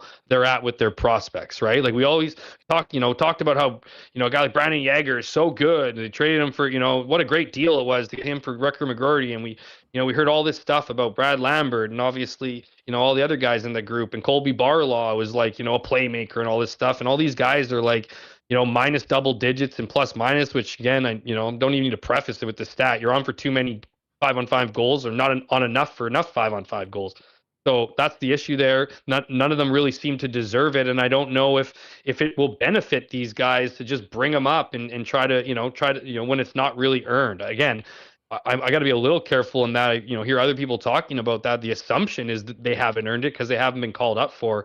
They haven't been called up for a game, while guys like Dewar and other guys in the past have been called up, right? So I do think there's a lot of questions to be answered here, but it just still feels like, the people who are making decisions haven't come to grips with the reality of the situation.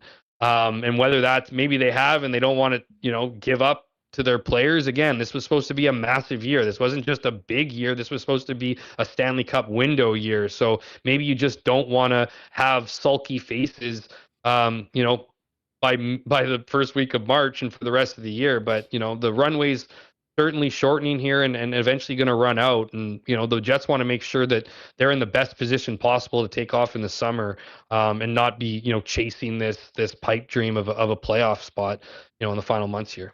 Here's the reality from the top prospects with the Moose. Braden Yager's 49 games, 7 goals, 12 assists for 19 points. Parker Ford, who's, had a couple games here. He's 34 games, 4 and 11 for 15. Brad Lambert, 34 games, 6 goals, 7 assists for 13 points. Colby Barlow, 42 games, 3 goals, 5 assists, 8 points. And Chibrikov, who's on a one-way deal next year, 34 games, 3 goals, 4 assists, 7 points. The fact of the matter is, if any of these guys had actually been producing, at or near the top of their team, they'd probably be playing for the Jets right now. And it probably would have happened a couple months ago. Well, and that's the thing, right? Like right now, those guys are in a position where everyone wants them up with the Jets because of how the team is playing, not how they're performing, as you said, right? Like it's hard to look at those points and again make the argument that they're deserving of coming up, and that's why guys outside of those top round picks are being called up, right? They're obviously showing something. You got to wonder what the situation over on the Moose is, right? This is a team that's had, has rumors of being, having a hard time making the team, right? You look at the group now, it's true. A lot of old players, right? Not a lot of youth movement with this group. So, I think that the Jets need to be careful of their reputation too, whether or not, I know they got to worry about they can't worry about prospects' feelings all the time when you got an ultimate goal at play here, but you do need to care about your culture and how those players are coming up, because like it or not, those players are your future. And there's going to be a certain point in time here in the not so very near future here that they're going to end up getting their shots. It's just, it feels like now is the time, even if it might doesn't taste as palpable, giving them the opportunity, given that you might not feel they deserved it as much as others have in the past. That might just be the situation that the Jets find themselves in. It's wild because, we talk about the situation at the Moose level, with the Moose, with the development of the players that are there, with the coaching. We mentioned the scouting staff, which has been, tasked with selecting these players and, recent returns from there. You look at the team that has been on the ice in the NHL this year and where they sit in the standings compared to where they are. I mean, listen, it's been bad at almost each and every level. And with that, I mean, I know we've got the constants of the Hellebuck deal, the Scheifele deal, the Kyle Connor deal. Obviously, Morrissey's got two more seasons after this. But it's hard to make an argument that there doesn't need to be some massive evaluations at every single level of the organization, and that, frankly, at the end of this season, everything should be on the table. Absolutely. Like, are you under the impression that it's not going to be? Like, do you feel like do you feel like it's a running the back kind? Like, how do you run it back? Like, everything needs to be on the table, right? Oh, well, no, for sure. But I mean, everything on the table from, like literally the people that are calling shots at every level. Oh, like, sorry. Yeah, absolutely. Like, yeah. What's our scouting staff? What's our development? I mean, all of this ends up going up to Kevin Cheveldayoff, who I know, has said that, and in the past, there's been a lot of good things, but this has been like the last 12 months for Chevy. Literally from the deadline last year, not getting Brock Nelson, and hey, he didn't want to come here and didn't, like, that's tough. But I mean, that was the case. But from there through to the offseason with, I mean, complete whiffs on literally every free agent signing to what we've seen on the ice this year. And I mean, now, and listen, after last season, I would have thought there was zero chance that anything could happen. Oh, yeah. Where Scott Arniel wouldn't be the head coach next year. Well, no one could have imagined this season. I mean, we've heard him drop embarrassing a few times. There were those comments. I mean, now I have a really hard time saying anything other than probably those four players that I mentioned, that anything is for sure in the cards next year. And frankly, they shouldn't be. I mean, there has to be that. Here's the thing though, Huss. Like, what are they going to do? Like, how do you fix this? Like, honestly, how do you fix this? Because you can make the argument, a real argument here, that worse days are ahead.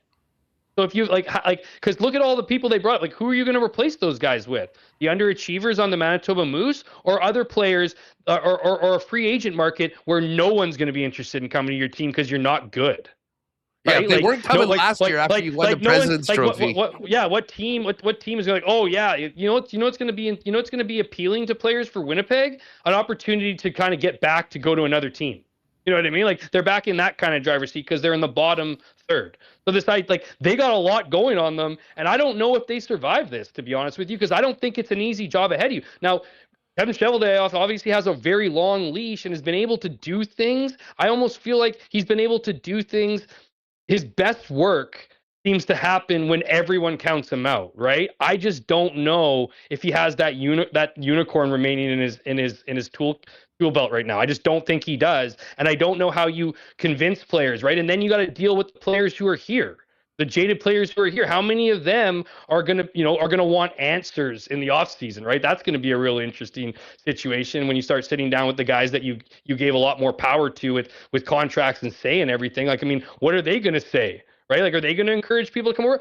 My point here, Huss, is you have players who are not getting better. Your best players aren't getting better. Maybe another year or so, and I say another year or so. Obviously, a couple years in the Kyle Connor and Mark Scheifele thing. But like Nino Niederreiter, you're going to get more from him. Vlad Domestikov, you're going to get more from him. So you're not only replacing the players who you signed in the summer, none of which worked out, including Jonathan Toews, but you're also replacing the guys who you've been squeezing blood from a stone for years. So that's a lot of work. And, it's one of those things. We know how committed Mark Chipman is to Kevin Cheveldayoff, and maybe that loyalty is important, right? I know fans aren't going to love hearing this, but maybe that loyalty is important to get out of this. It also, Huss, creates a situation where you find someone to fix a mess. So if you find someone who can fix a mess, and that doesn't necessarily mean firing Kevin Shoveldown. A lot of talk means, elevating him to a different position or whatever, but maybe bringing in a new person. And I said this earlier in the interview, Huss, like, I don't think that the coaching staff is going to be untouchable here, whether it's a changing in coaching staff, whether it's a move. Like, what would you make of, like, this feels like a Jets move to me. Like, what would you think of them replacing Arneil's staff? Like, what if that's the move? Like, is that enough, or is that just kind of like?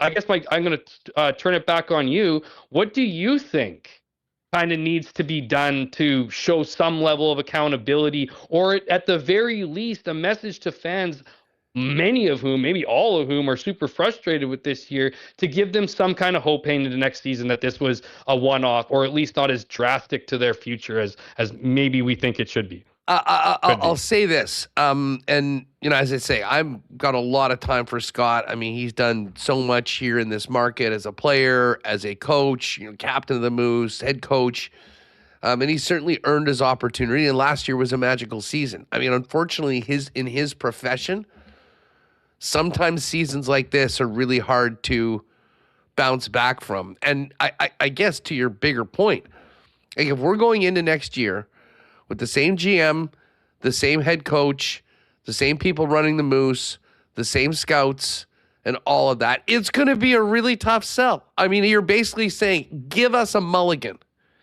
And I'm not sure that the appetite there is for that. And listen, the one thing that they could do that might change that is make some significant changes to the roster, whether you're trading, whether it's waivers, whether it's just whatever, and get some of these guys up. And listen, it might not be the former first rounders that we were talking about.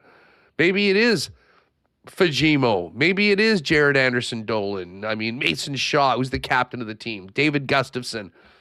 Just some guys that can go out and make more of what this opportunity is, which is playing in the NHL, which is a pretty big deal. And then next year, I mean, into the offseason, and I realized that, just picking from the leftovers of unrestricted free agents, it wasn't even close to good enough this year, and it probably won't cut it there. The pro scouting staff, to be honest, might be the most important of getting guys that they've been seeing in the American Hockey League or just sort of misplaced in some other organizations and come in with a spot that might get them more opportunity here in Winnipeg and make the most of it. But again, there's no sure things. And this is, I would say, as much of a 5-alarm fire as we've seen in this organization since, well, a long time ago. Hammer, listen, we're going to be out, but maybe if you got some time later on this week, we're going to do an extended show on Friday. If you're kicking around, we can get you back on when talk about everything that's happening in and around the deadline when we go from 11 to 3. Yeah, TGIF, man, I'm all in. So yeah, whatever you need me, we'll get her done. But yeah, I'm with you. Just as a final thought, I think the task ahead is a big one, and it's that's why you get paid the big bucks, right? To figure these kind of things out and navigate out of down seasons. So they got their hands full. We'll see what happens. There's no doubt. I'm not expecting any blockbusters this Friday. Would love to be wrong. And we'll see what can be salvaged from what they have that's available on the market, and we'll take it from there. Hammer, you have a great one. There's Jeff Hamilton from the Winnipeg Free Press.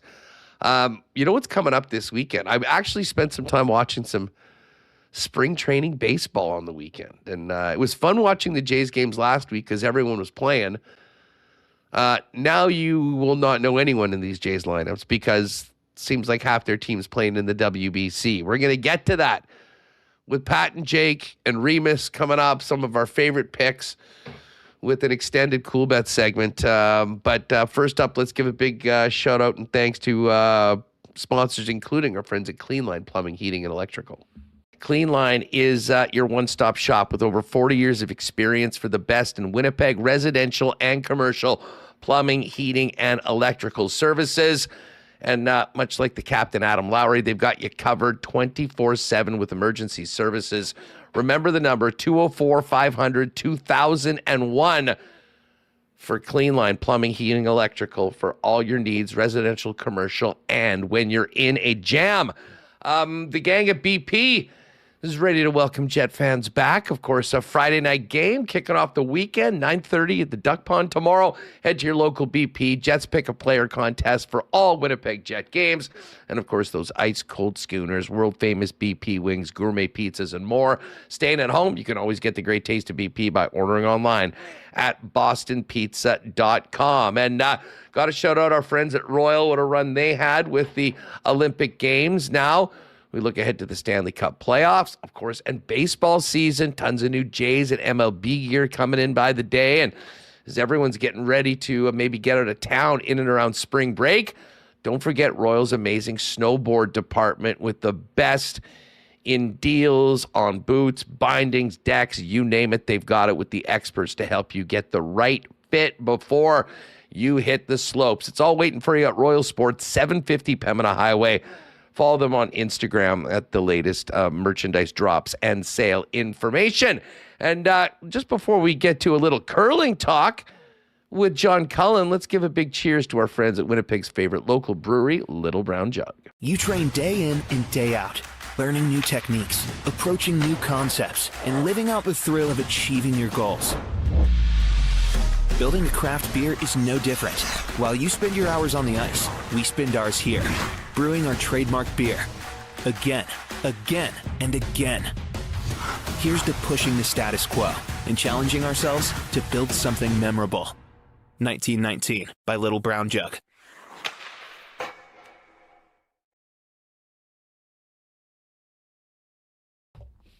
All right, let's, we are going to move off of hockey.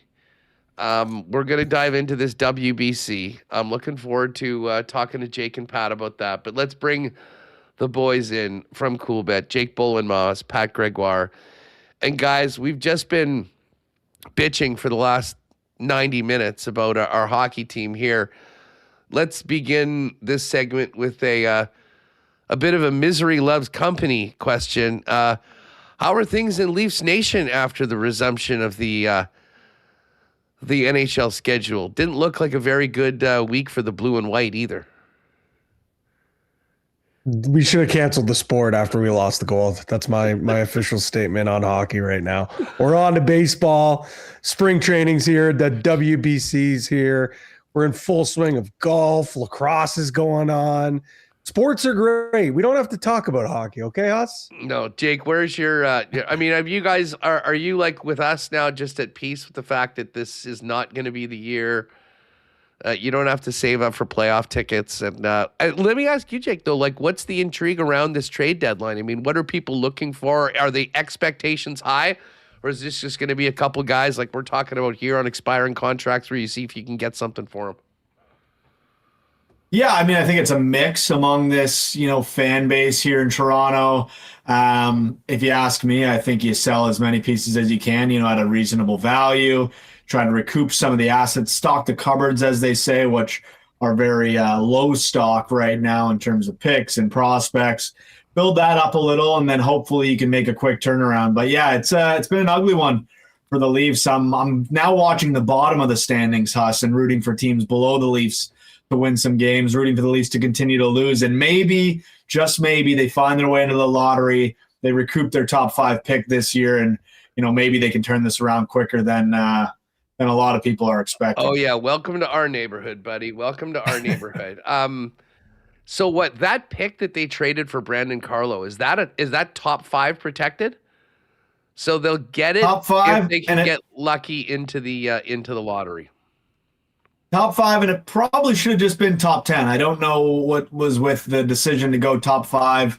I think Tree Living was probably just calling his own number, saying, hey, this isn't going to be an issue. We're not going to be that low in the standings anyways. But you look at it now, and if it was a top 10, you'd be in a much more comfortable position to at least recoup that first-round pick this year, where right now you're looking at Boston's probably going to get a pretty good pick if it doesn't end up in the top 5, and you're going to be sitting there possibly with no first-round picks depending on how this deadline goes. All right. Well, listen, we've talked enough about disappointing hockey teams right now. Let's get fired up for the WBC. And, in past, this has been something that I think has been sort of under the radar. I'm always here for it. I love these international events. And it's not quite like the Olympics in hockey or even the Four Nations. I mean, some guys are kind of in, some guys are half in. Some guys will pop in and play a game, and then that's it, like Tariq Skubal. But, Patty, I mean, going back to one of the most iconic head-to-head matchups in Major League Baseball history, Trout versus Ohtani, USA-Japan to finish the WBC. I think this event has a lot more juice because of what's happened in the past. And I got to tell you, I'm really looking forward to seeing the world's best suit up for their countries and get after it starting later on this week.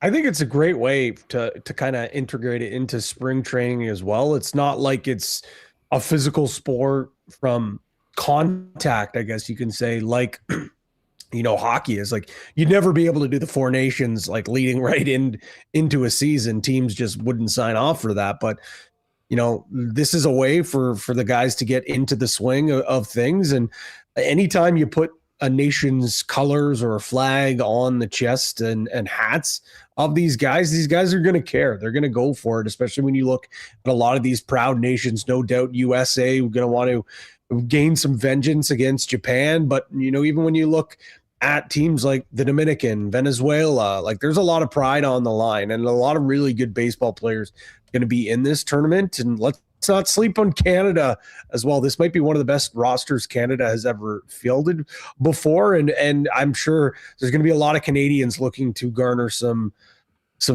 patriotic, passionate couple of days of watching some sports, try to mend some of those wounds that happened during the last couple of weeks with our hockey squad. Remo, let me ask you, I mean, how much more juice do you think this event has this year coming in because of what we saw the last time out?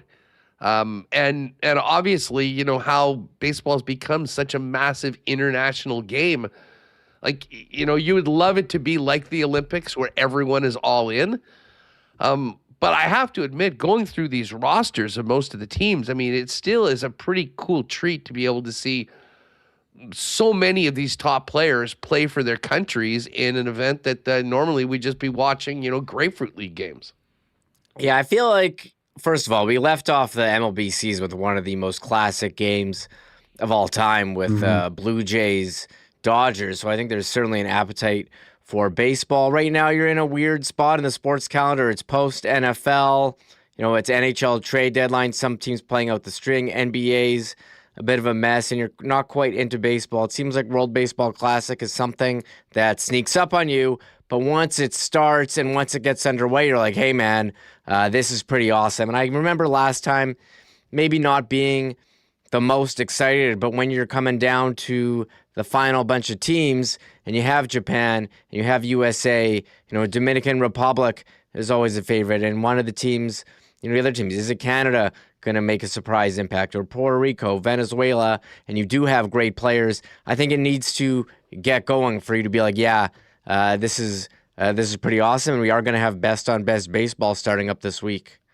So for folks that are unfamiliar with the format of this, it's going to be starting off here in North America as well as Japan. I believe the hosts are Puerto Rico, USA, and Japan. They're all in different pools. So Canada's in the Puerto Rico pool. Puerto Rico minus 120, Canada plus 325, Colombia 5-1, Cuba 8-1, Panama 14-1. The Japanese are hosting, and they're a huge favorite in Pool C, minus 769. South Korea, Chinese Taipei, Australia, and Czechia. And then the USA pool has the U.S. as massive favorites, Mexico, Italy, Great Britain, and Brazil. And then there's the Dominican pool, which is the Dominican Republic are the favorite at minus 149. Venezuela, plus 130. And then the Netherlands 14-1, Israel and Nicaragua. And, oh, this is perfect, Remis, you've thrown out there. So essentially, you need to get through your pool, Reem, be one of the top 2 teams in the pool, and then you make it into the one and done, quarters, semis, and, of course, championship game. Yeah, so all eyes on the pools right now. You want to be top 2. If you had to look at the toughest pool, is a Pool D with Venezuela, Dominican, and Netherlands. Netherlands, a team that'll surprise you. I think the favorites, Japan, for sure. I can't even believe Czechia's got a team in this. United States and Mexico, I think, would be the favorites in B. In Pool A, you have Puerto Rico and Cuba. And I think you saw this in the Olympics, too, where, when you do pools, you're going to have lopsided games. But when you get down to, quarterfinals, semifinals, I think that's where it's going to hit. But you'll have, a good game in each pool. But, they're all around. It's kind of cool that, you have the 2 U.S. ones, Miami and Houston. You got San Juan, Puerto Rico for Pool A. And you have the Japan pool. So if you're into watching baseball at weirdo times, Huss, that Japan, Absolutely. I think Japan may be the most intriguing team out there.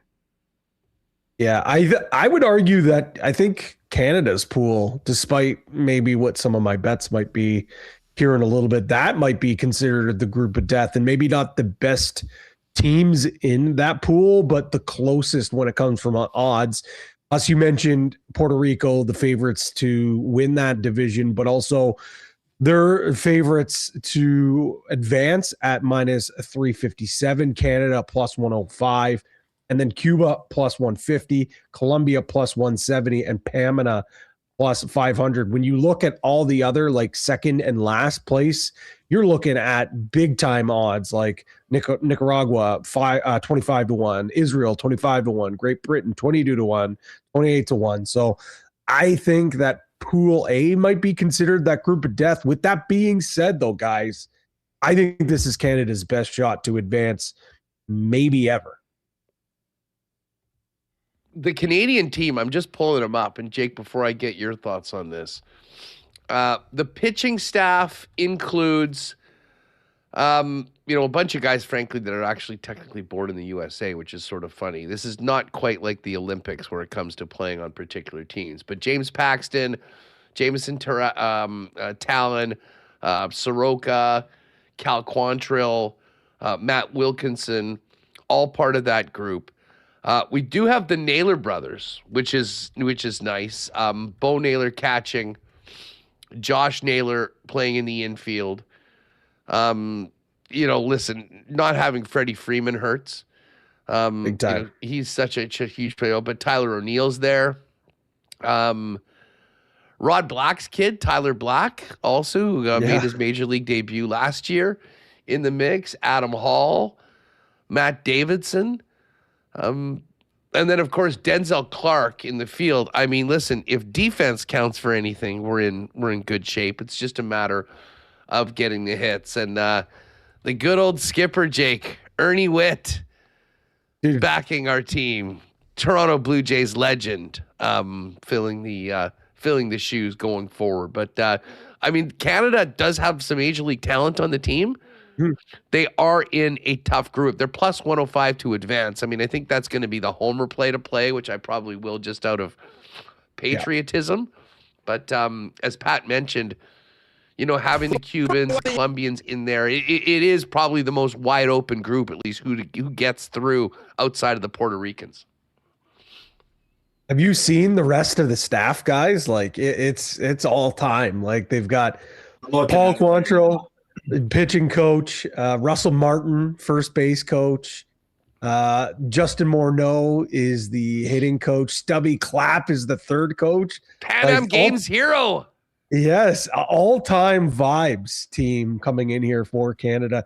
Tyler O'Neill, obviously a big bat as well, and he is Mr. Canada when it comes to international play. He was a star on that Pan Am Games team as well.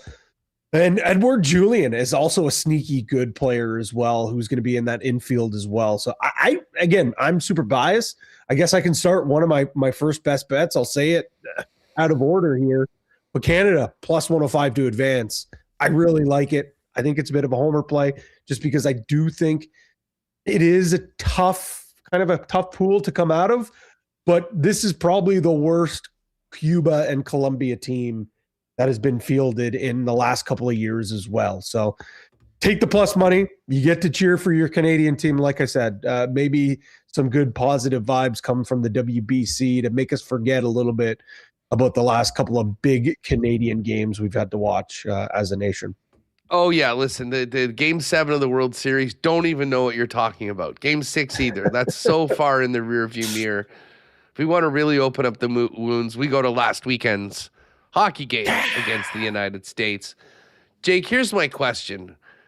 We all want, before we kind of dive into our picks and any kind of things you've got from the pools, let's face it. After what happened 8 days ago, we are all in on anybody but the USA. They are the favorite. They are the favorite at minus 105.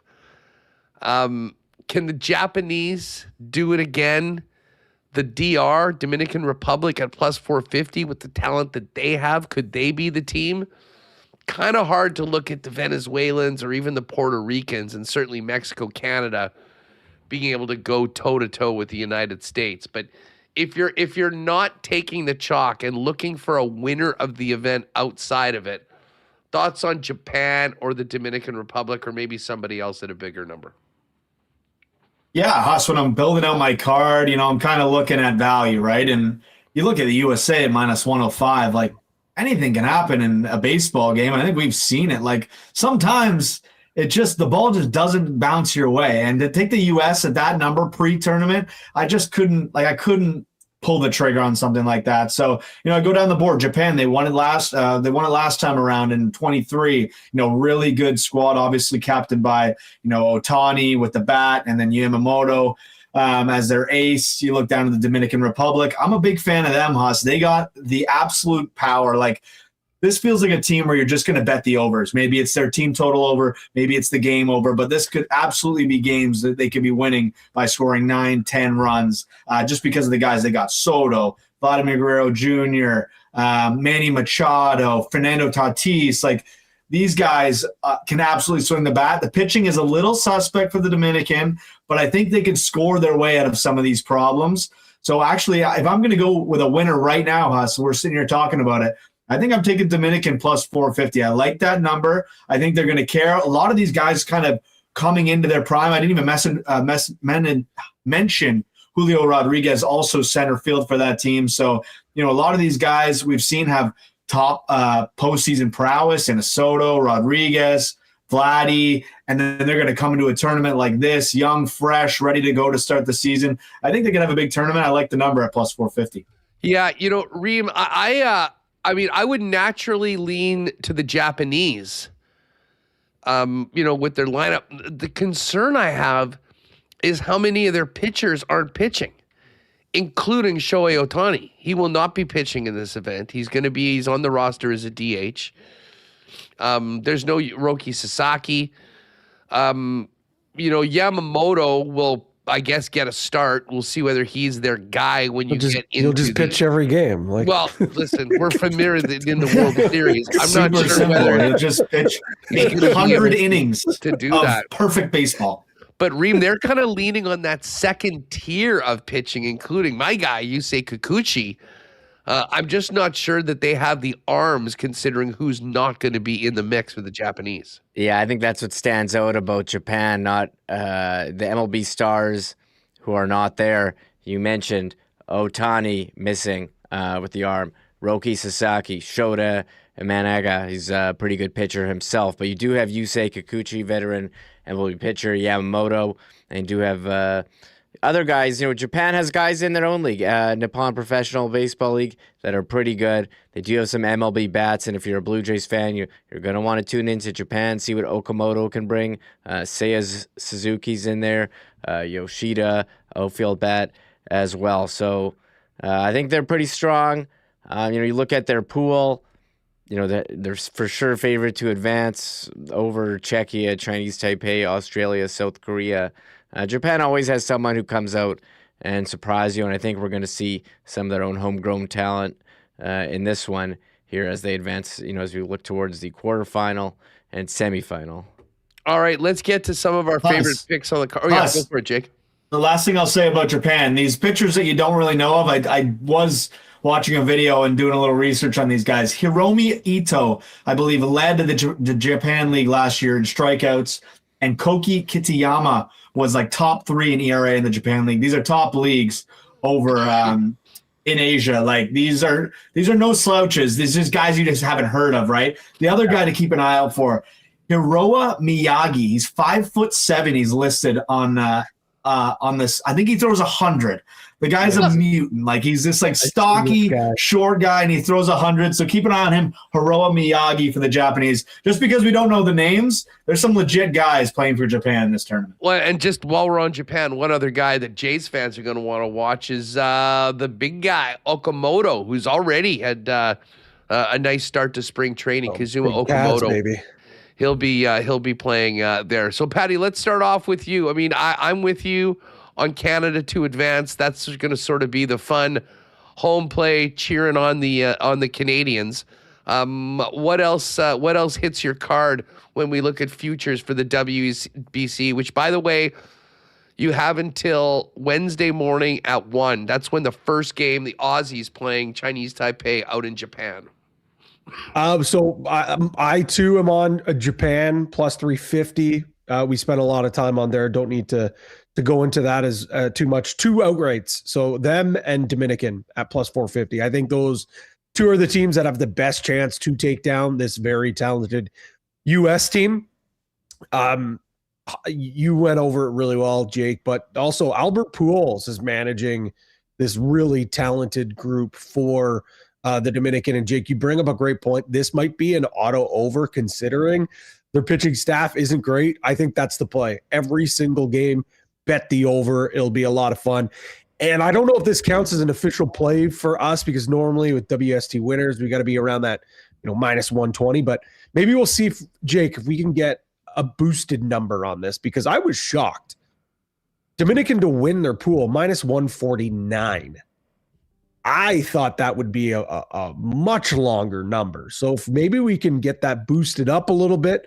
I mean, I would still play it at minus 150, but if we can get a little bit of a better number as a super boost for a couple of days here before the tournament starts, I would be more than thrilled with that. We can put it in the exclusives. For me, another bet, I've already mentioned Canada. 2 MVP bets. They kind of coincide with who I like. Vladdy, 28-1. And I'm going with kind of chalk here with Shohei at the second longest odds. 12-1. I know he's not pitching. How does this make any sense? Aaron Judge is 7-1.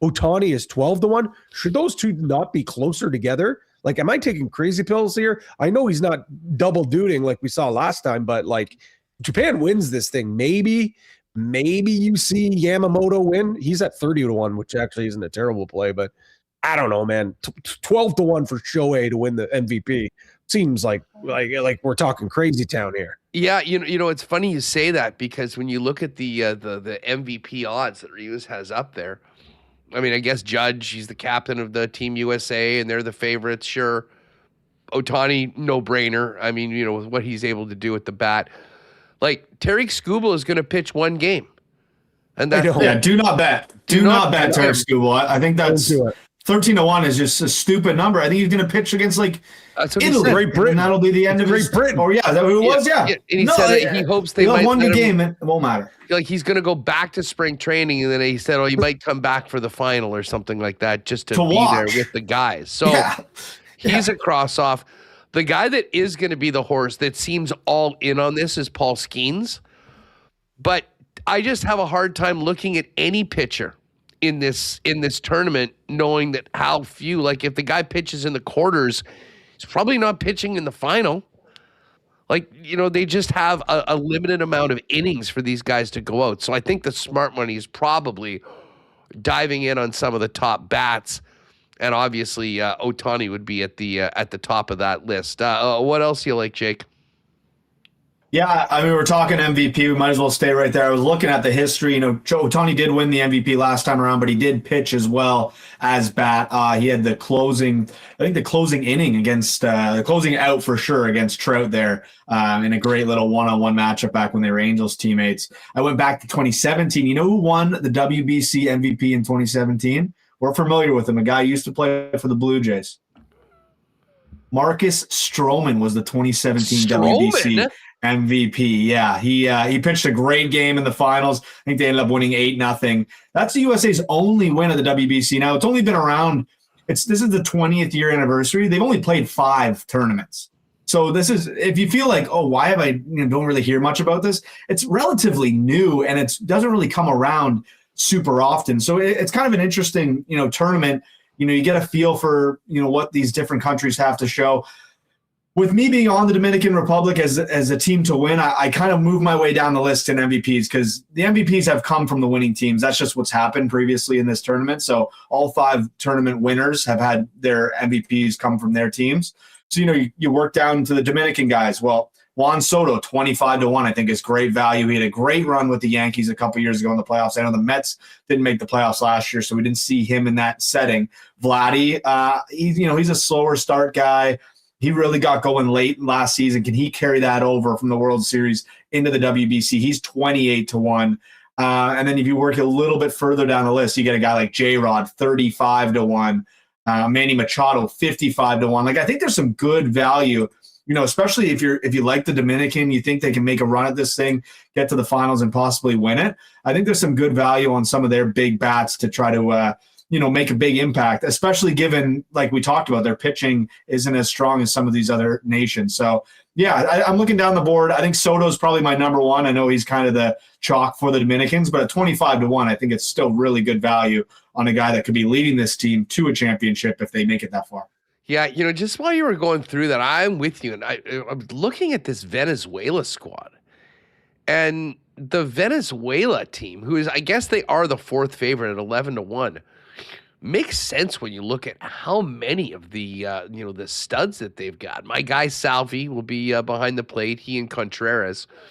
But I mean, big time major league stars. I mean, Wilson Contreras, Michael Garcia, Genio Suarez, Gleyber Torres. I mean, that's at the infield.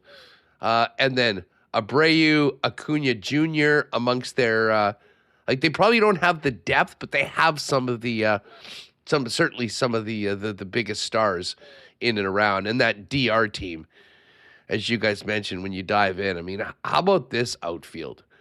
O'Neal Cruz, Julio Rodriguez, Juan Soto, Fernando Tatis Jr. I mean, that is absolutely a nice life, Huss. Yeah, it's a nice life for the Dominicans. Remo, what where are you at with picks for the winner, MVP? I mean, what are you looking at? Man, that Guerrero Jr. at 28-1 for MVP. That number seems wrong for a guy who did what he did in the playoffs. But I like what Jake says. You kind of want to match the MVP to the winner, and I don't like taking the favorites. Like, yeah, it's easy to say Japan would be the one, but I think I like what Jake's thing. But if you think USA, it hurts saying that. Huss, like USA winning again after just winning in hockey. Maybe Bryce Harper at 18-1. I don't think anyone has said him. Him or Kyle Schwarber, 16-1. Those guys have hit some big home runs in big moments before. Maybe those are guys you want to write. Or Bobby Witt Jr. at 25-1. Any of the USA guys seem like pretty good number. 25-1's nice. But I think it's hard to be like, yeah, I'm cheering for USA right now after everything in the last week here. No, there will be no USA outright. Yeah. I like Bobby Witt though, 25-1. Like that's up there with Guerrero. I'm on that. And you know what? Listen, if they win, I mean, hopefully he's the guy, and he'll be spinning at the top of the lineup. He'll probably have the most at bats on the team. Like, he'll be given every opportunity to really set the tone for them. I'm with you. 28-1 on Vlad, to me, is an absolute no-brainer. And I guess maybe we do have to think about Yamamoto. If you're thinking about one pitcher, let it be Yamamoto. If they can get to the final and he pitches the final, we're all too familiar with what he's able to do in a big game. So I think that he would be the pick. Okamoto, 35-1. I don't mind that one. And then, of course, if you do like the DR, Rodriguez or Juan Soto, probably the picks for it. I'm going to be on Witt and Guerrero at 25 and 28-1. And I think that'll be the way I kind of cover the board for the MVP.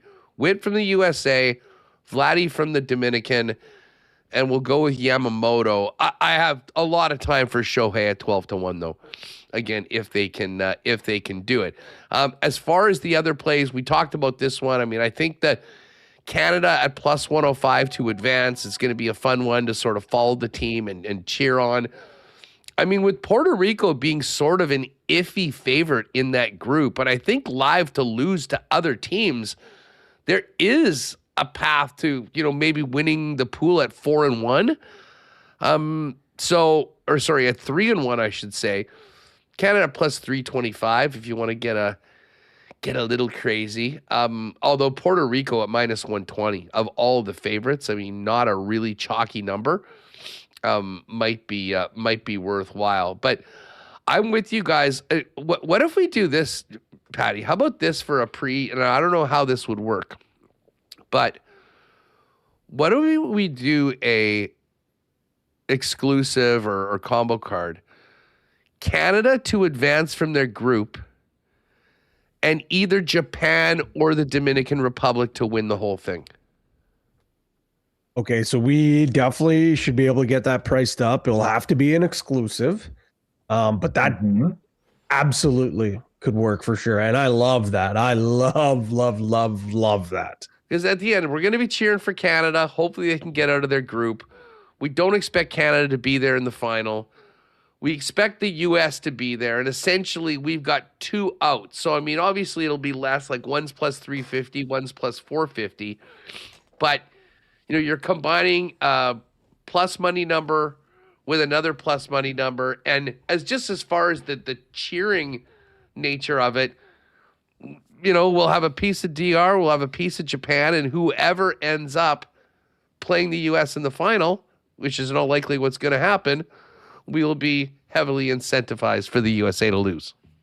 Yeah, I love this. This is a great bet. Yeah, I'm all over that, Huss. I have a couple additional notes just from the tournament itself. So we talked about the Czechs early on. I was diving into each of these teams. The Czechs is basically just made up of like guys that Jordan used to play against. People are like, Jordan only played against plumbers. Literally the guys who play for the Czechs. It's like their best pitchers, like a firefighter. He's turning 40. Their other guy pitching for them who was awesome their last tournament round, he's an electrician. They got guys who are sales reps. Like these guys all have normal jobs, and then they play in like this Czech league. So they're a team to watch, for a fun storyline. And then for Canada, if you're following along with Canada, I keep hearing about this Owen Casey. He's probably projected to play right field.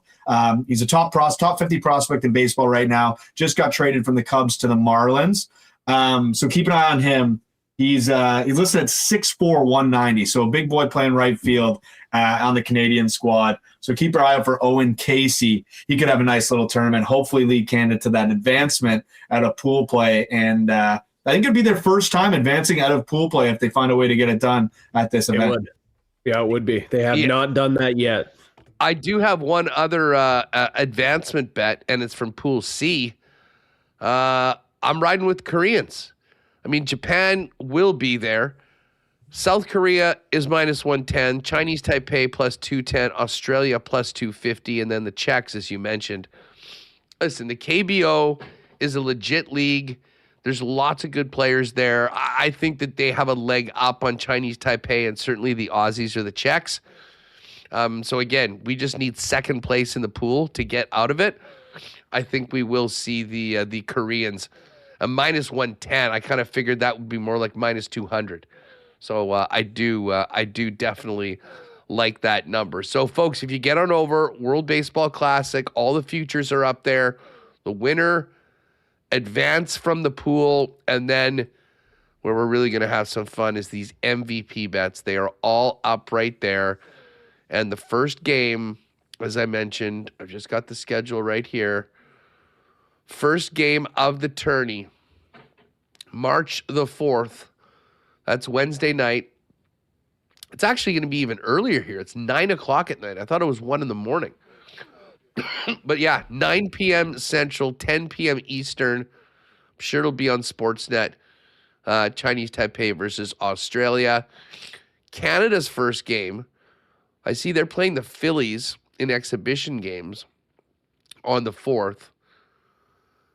Canada's first game, I believe, is going to be on the weekend, Saturday. Yeah, Colombia and Canada, 10 a.m. And that one is being played in Puerto Rico in San Juan. And Huss, your guy, Hyunjin Ryu, will be pitching for Korea. I know you mentioned South Korea there. He is on the roster, former 99. Blue Jay legend. So that's a guy we can root for. Yeah, the great 99. Hey, while you guys are here, what are we thinking about this slate tonight? Are the Leafs going to find a way to win a game at minus 130? Okay, hold on. Yeah, Huss, listen. The one thing we need is a Leafs loss tonight. But we haven't mentioned this yet, and I'm sure he doesn't want me to call him out. It is Patty's birthday today. And Patty said there'd be no worse birthday present than the Leafs winning tonight because we're rooting for them to lose. So naturally, they probably will win. I prefer to stay away from it if we can, but if we want to find a way to squeak it on the card, I'm good to go either way on the Leafs at this point. Well, it's funny you say that. I think they're due to win. All things considered, with where you guys are at, we're in the same boat. I kind of think that you're onto something there. What do we think about Leafs? Dallas puck line. They've won 8 in a row. They're in Vancouver against the atrocious Canucks. And the Avalanche taking on the Kings, who just fired their coach yesterday in their first game. If we put Leafs, Stars, puck line, and Avalanche together, plus 535 before a boost. I could get behind that. I'm fine with it. Yeah, I'm fine with it. I can get behind that. Although I will be rooting for the Leafs to lose. Yes, well, I need them to sink. As they say, this is probably why. It would be very Leafy. It would be very Leafy for them to come out here, pick up a big win. Austin Matthews have a big game. William Nylander have a big game, and I think they're playing together tonight too, Patty. I don't know if you saw that practice lines, but yeah, sounds like they're going to go full just last bullet in the chamber. Try to make McMahon look like a absolute stud there, so they can trade him off before Friday. Well, you read my mind. That's where I was going to go for a point. Bobby McMahon is plus 121 to get a point between those. Playing online with those guys, that's a no-brainer. I was a little bit upset. The number is a bit juicy, so maybe I'll put it in a parlay. But Travis Konechny is almost at a point per game when he plays the Toronto Maple Leafs. He's 24 points in 26 games against the Leafs in his career, 9 goals in those games. So maybe it's a goal that you look at, but he's been just a Leaf killer considering he's a guy that the Leafs passed on. Seems like that always seems to happen. So I'm probably going to put a Patty knows puck parlay together, and Travis Konechny will definitely be a featured bet on that one. Pat, I love my TGL. The odds are up for the game today, and I'm just doing my intensive TGL research. Los Angeles versus New York. Rosie, Tommy Fleetwood, and Morikawa, who were amazing together last week, they're going up against Ricky Fowler, Matt Fitzpatrick, and Cam Young. Give me LA minus 116 tonight in the TGL. Rolling with that one. Another game tomorrow night, which we'll touch on in the Coolbet lines. And, of course, some great stuff with the Briar. I think we might have missed that Manitoba parlay by 1 this afternoon. Let me just see. I can't remember. Was it Dunstone minus 5.5? Yeah, it was a pretty big number on Dunstone. Yeah. That was, where the spread was kind of sitting. Yeah, he ended up winning by 5, unfortunately. So we just missed that one. Oh, and Calvert didn't do it either ones. Both got wins though, so that was nice. But yeah, we got a new slate of Briar games coming up at 5 p.m. That is all at Coolbet. Great stuff on the Briar all week long. We got Gushu, the Battle of Newfoundland today. So that's up there all week, and of course they'll reset with playoff odds once the round robin is finished. But the WBC is up right now, begins on Wednesday night. So if you want to get in on MVP futures or any of the stuff that we've talked about, do that today. We'll get up I guess that exclusive will be in the exclusives, right? Because I think because of the two teams, that'll be tough to put in the combo cards. Exactly. Yeah, they'll be an exclusive. And then I will probably, I don't know, that's baseball or Patty knows ball, whatever. I think I'm going to try to boost up that Dominican number for them to advance as well. -149 seems to be the best number that I've been able to find in the market. But even if we can get a little bit of a better number for folks to get some action on there, hey, it's Vladdy as well. It's a great team. It's a fun team. Jake, I love your idea about betting overs. That's going to be an auto play for me throughout this entire tourney. Yeah, so we'll have games going on, and we'll be hitting it every day in the Coolbet lines on the weekend. But it's always fun to get together with the WST winners crew and get some futures before it. I mean, and some of these futures shows that we've done have paid some pretty nice dividends. I mean, I've got some very, very nice messages from people that caught the show and got on the Celebrini 30-1 for the goals in the Olympic Games. That was an absolute beauty, and we're still sort of riding off of that one. And the games are going to be a lot of fun too. It gets going on the weekend. We'll be rock solid, ready to go. And by the way, you can also get in on draw specials as well. Like there's the grand salami of curling, if you will. Total points in all of the events. That's a fun one to get in. It's 51.5 for the evening draw. Patty, happy birthday. Thank you. What's on tap for tonight? I mean, Monday's not really the most rocking night. A nice dinner plan somewhere while you watch TGL on your phone under the table? Well, to be honest, we did our birthday dinner. I did it with my wife on Saturday. Got together with the family at my mom's place yesterday. So tonight is just gonna have a nice dinner inside, and then just make a dent into my couch watching some TGL and some hockey, and placing some wagers. But just folks, I can't not forget to mention this, Jake. It's not live yet, but stay tuned to the promos tab for the WBC. We will have an awesome promotion where you can win a awesome trip. The Best on Bets series is back. So it's going to be another raffle for every amount of money that you spend. We won't give away too many details, but the more bets you place on the WBC, the more chances you have a chance to win a trip. And I said to Toronto, so maybe you can kind of guess what this trip might be all about. Well, that sounds fun. I'm going to get in on that. I'm actually coming out of a very good weekend, Pat. Yes, you are. 2-0 at the Elimination Chamber.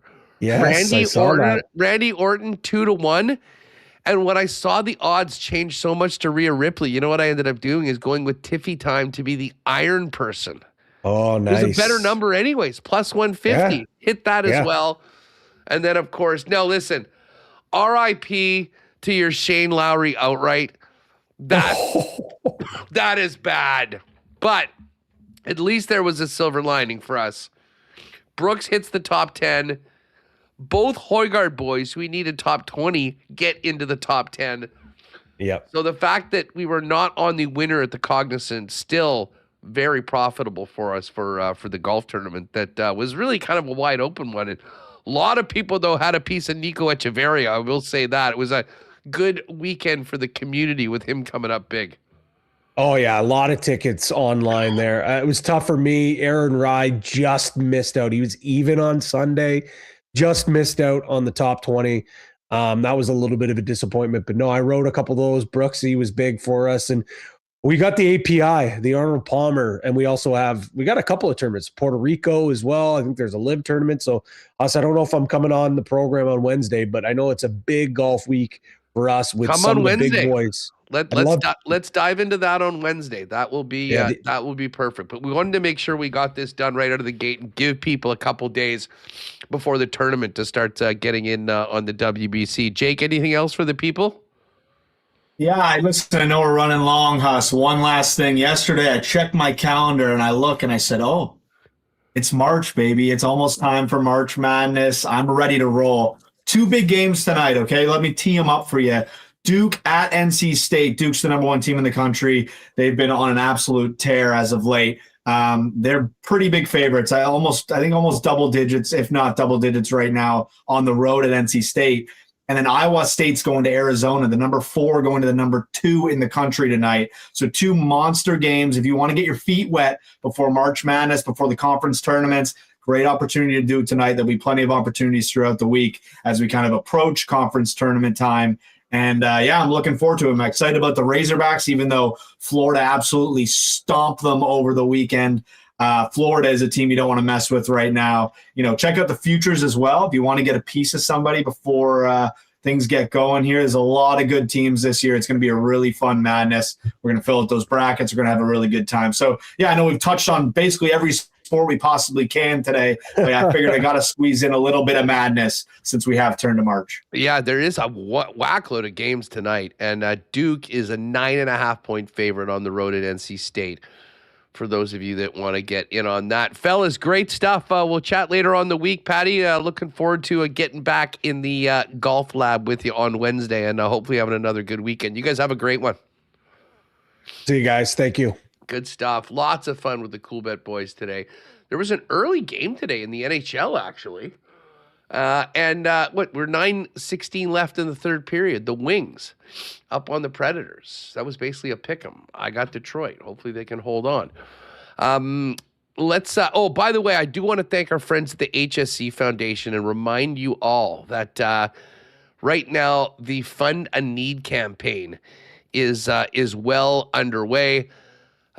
This is so important to help with the spinal surgery department. There's obviously a big wait. They're looking to raise $425,000, and every one of your donations will be matched. So it will be doubled. Of course, you'll get a tax receipt for it. They're looking to get some new surgical equipment that will allow 200 more spine surgeries and 400 more joint replacement surgeries a year. So if you go to Health Sciences Center Foundation, to the Fund a Need campaign and help us raise $425,000, and everything is matched by the Manitoba Spine Program. And making our finishing touches with our winner to get out to Aikens Lake this year. Don't forget, folks, if you're looking for a world-class fly-in fishing experience here in the province where you can be on the water in less than a couple hours from the city of Winnipeg, Aikens Lake is the spot. World-class fishing and even more world-class hospitality from the Terren family and the Aikens team. Booking now throughout the summer, over 75% full. So check it out now at aikenslake.com and get your bookings. And if you are looking for a great summer job for you students out there, go to aikenslake.com and inquire as well about opportunities for the upcoming year. Remo, what's up tonight? Hey, I don't know what I'm going to do. Watch whatever hockey's on here, fold my laundry. What I do on a Jets off night, whatever administrative stuff I have to do for Winnipeg Sports Talk, keeping up, refreshing Twitter or X to see the latest trade rumors. We did have a trade to be announced. Connor Murphy going to Edmonton from Chicago. I think it's for a second-round pick in... We'll see. Chris Johnston and other athletic colleagues. The return is not totally known yet. I saw Sarah Valley posting it. So I'll be refreshing. Will we have any late night trades? Wasn't the Rantanen trade at like midnight? Or the Brock Nelson one last year was very late. So I don't know. It seems like there's not going to be any huge moves. Like, will Robert Thomas get traded or Kadri? It sounds like Calgary's the likely one to trade him to Colorado. I'm not sure, but yeah, it's Sarah Valley saying Connor Murphy to Edmonton for a second-round pick in 2028. Yeah, and Chicago's retaining 50% of Murphy's $4.4 million cap hit. We'll get to that and more of the buzz around the league tomorrow on the program, and of course it'll be a game day edition.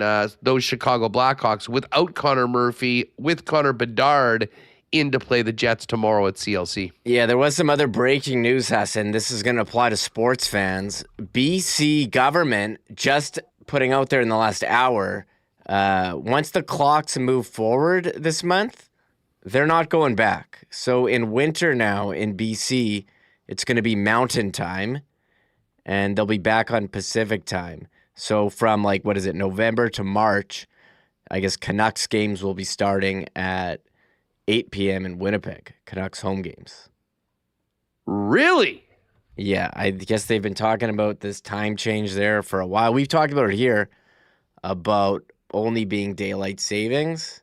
Yeah. And their permanent daylight savings starting next Sunday. So in winter, again, Canucks games will be starting here at 8 o'clock. I don't really care about the winter. Mm-hmm. But I'm with you. I want the daylight. I don't want it being light at 4 a.m. I want that extra hour of daylight at night. I love it in June where it's light until 9:30 or 10 o'clock. So I guess people are complaining it's going to be very dark in the morning. I'm just saying from a Winnipeg perspective, as a sports fan here, BC, I guess BC Lions games not really, I guess could be affected if it's after, November, but so probably not. But Canucks games at 8 p.m. local time. So we don't need to get into the time change. I've said what I think. Coming back. I've said what I think. Breaking news. Breaking time change news. That's breaking time change news. So on WST, I can't imagine. There'll be takes. There'll be many takes. Oh, man. If you thought the takes were flying last week with Team USA going to the White House, people are going even harder on the time change. Way more controversial takes on the time change, Huss. Folks, that is going to do it for us today. Thanks to all of our guests, Dan Robertson, Jeff Hamilton, Pat and Jake for coming by. And a huge thanks to all the sponsors that make WST happen each and every day. Looking forward to seeing all of you tomorrow at 1 p.m. as we get ready for Jets Blackhawks and the start of this 8-game homestand for the Winnipeg Jets heading into the trade deadline. Don't forget, expanded show 11 to 3:30 whenever we finish on Winnipeg Sports Talk on Friday. For Michael Remis, I'm Andrew Paterson. Have a great night, and we'll see you tomorrow right here on WST. Oh, my God! Oh! Shut it down! Let's go home! Thanks for tuning in to Winnipeg Sports Talk Daily. Make sure to subscribe on YouTube and your favorite podcast feed at winnipegsportstalk.com.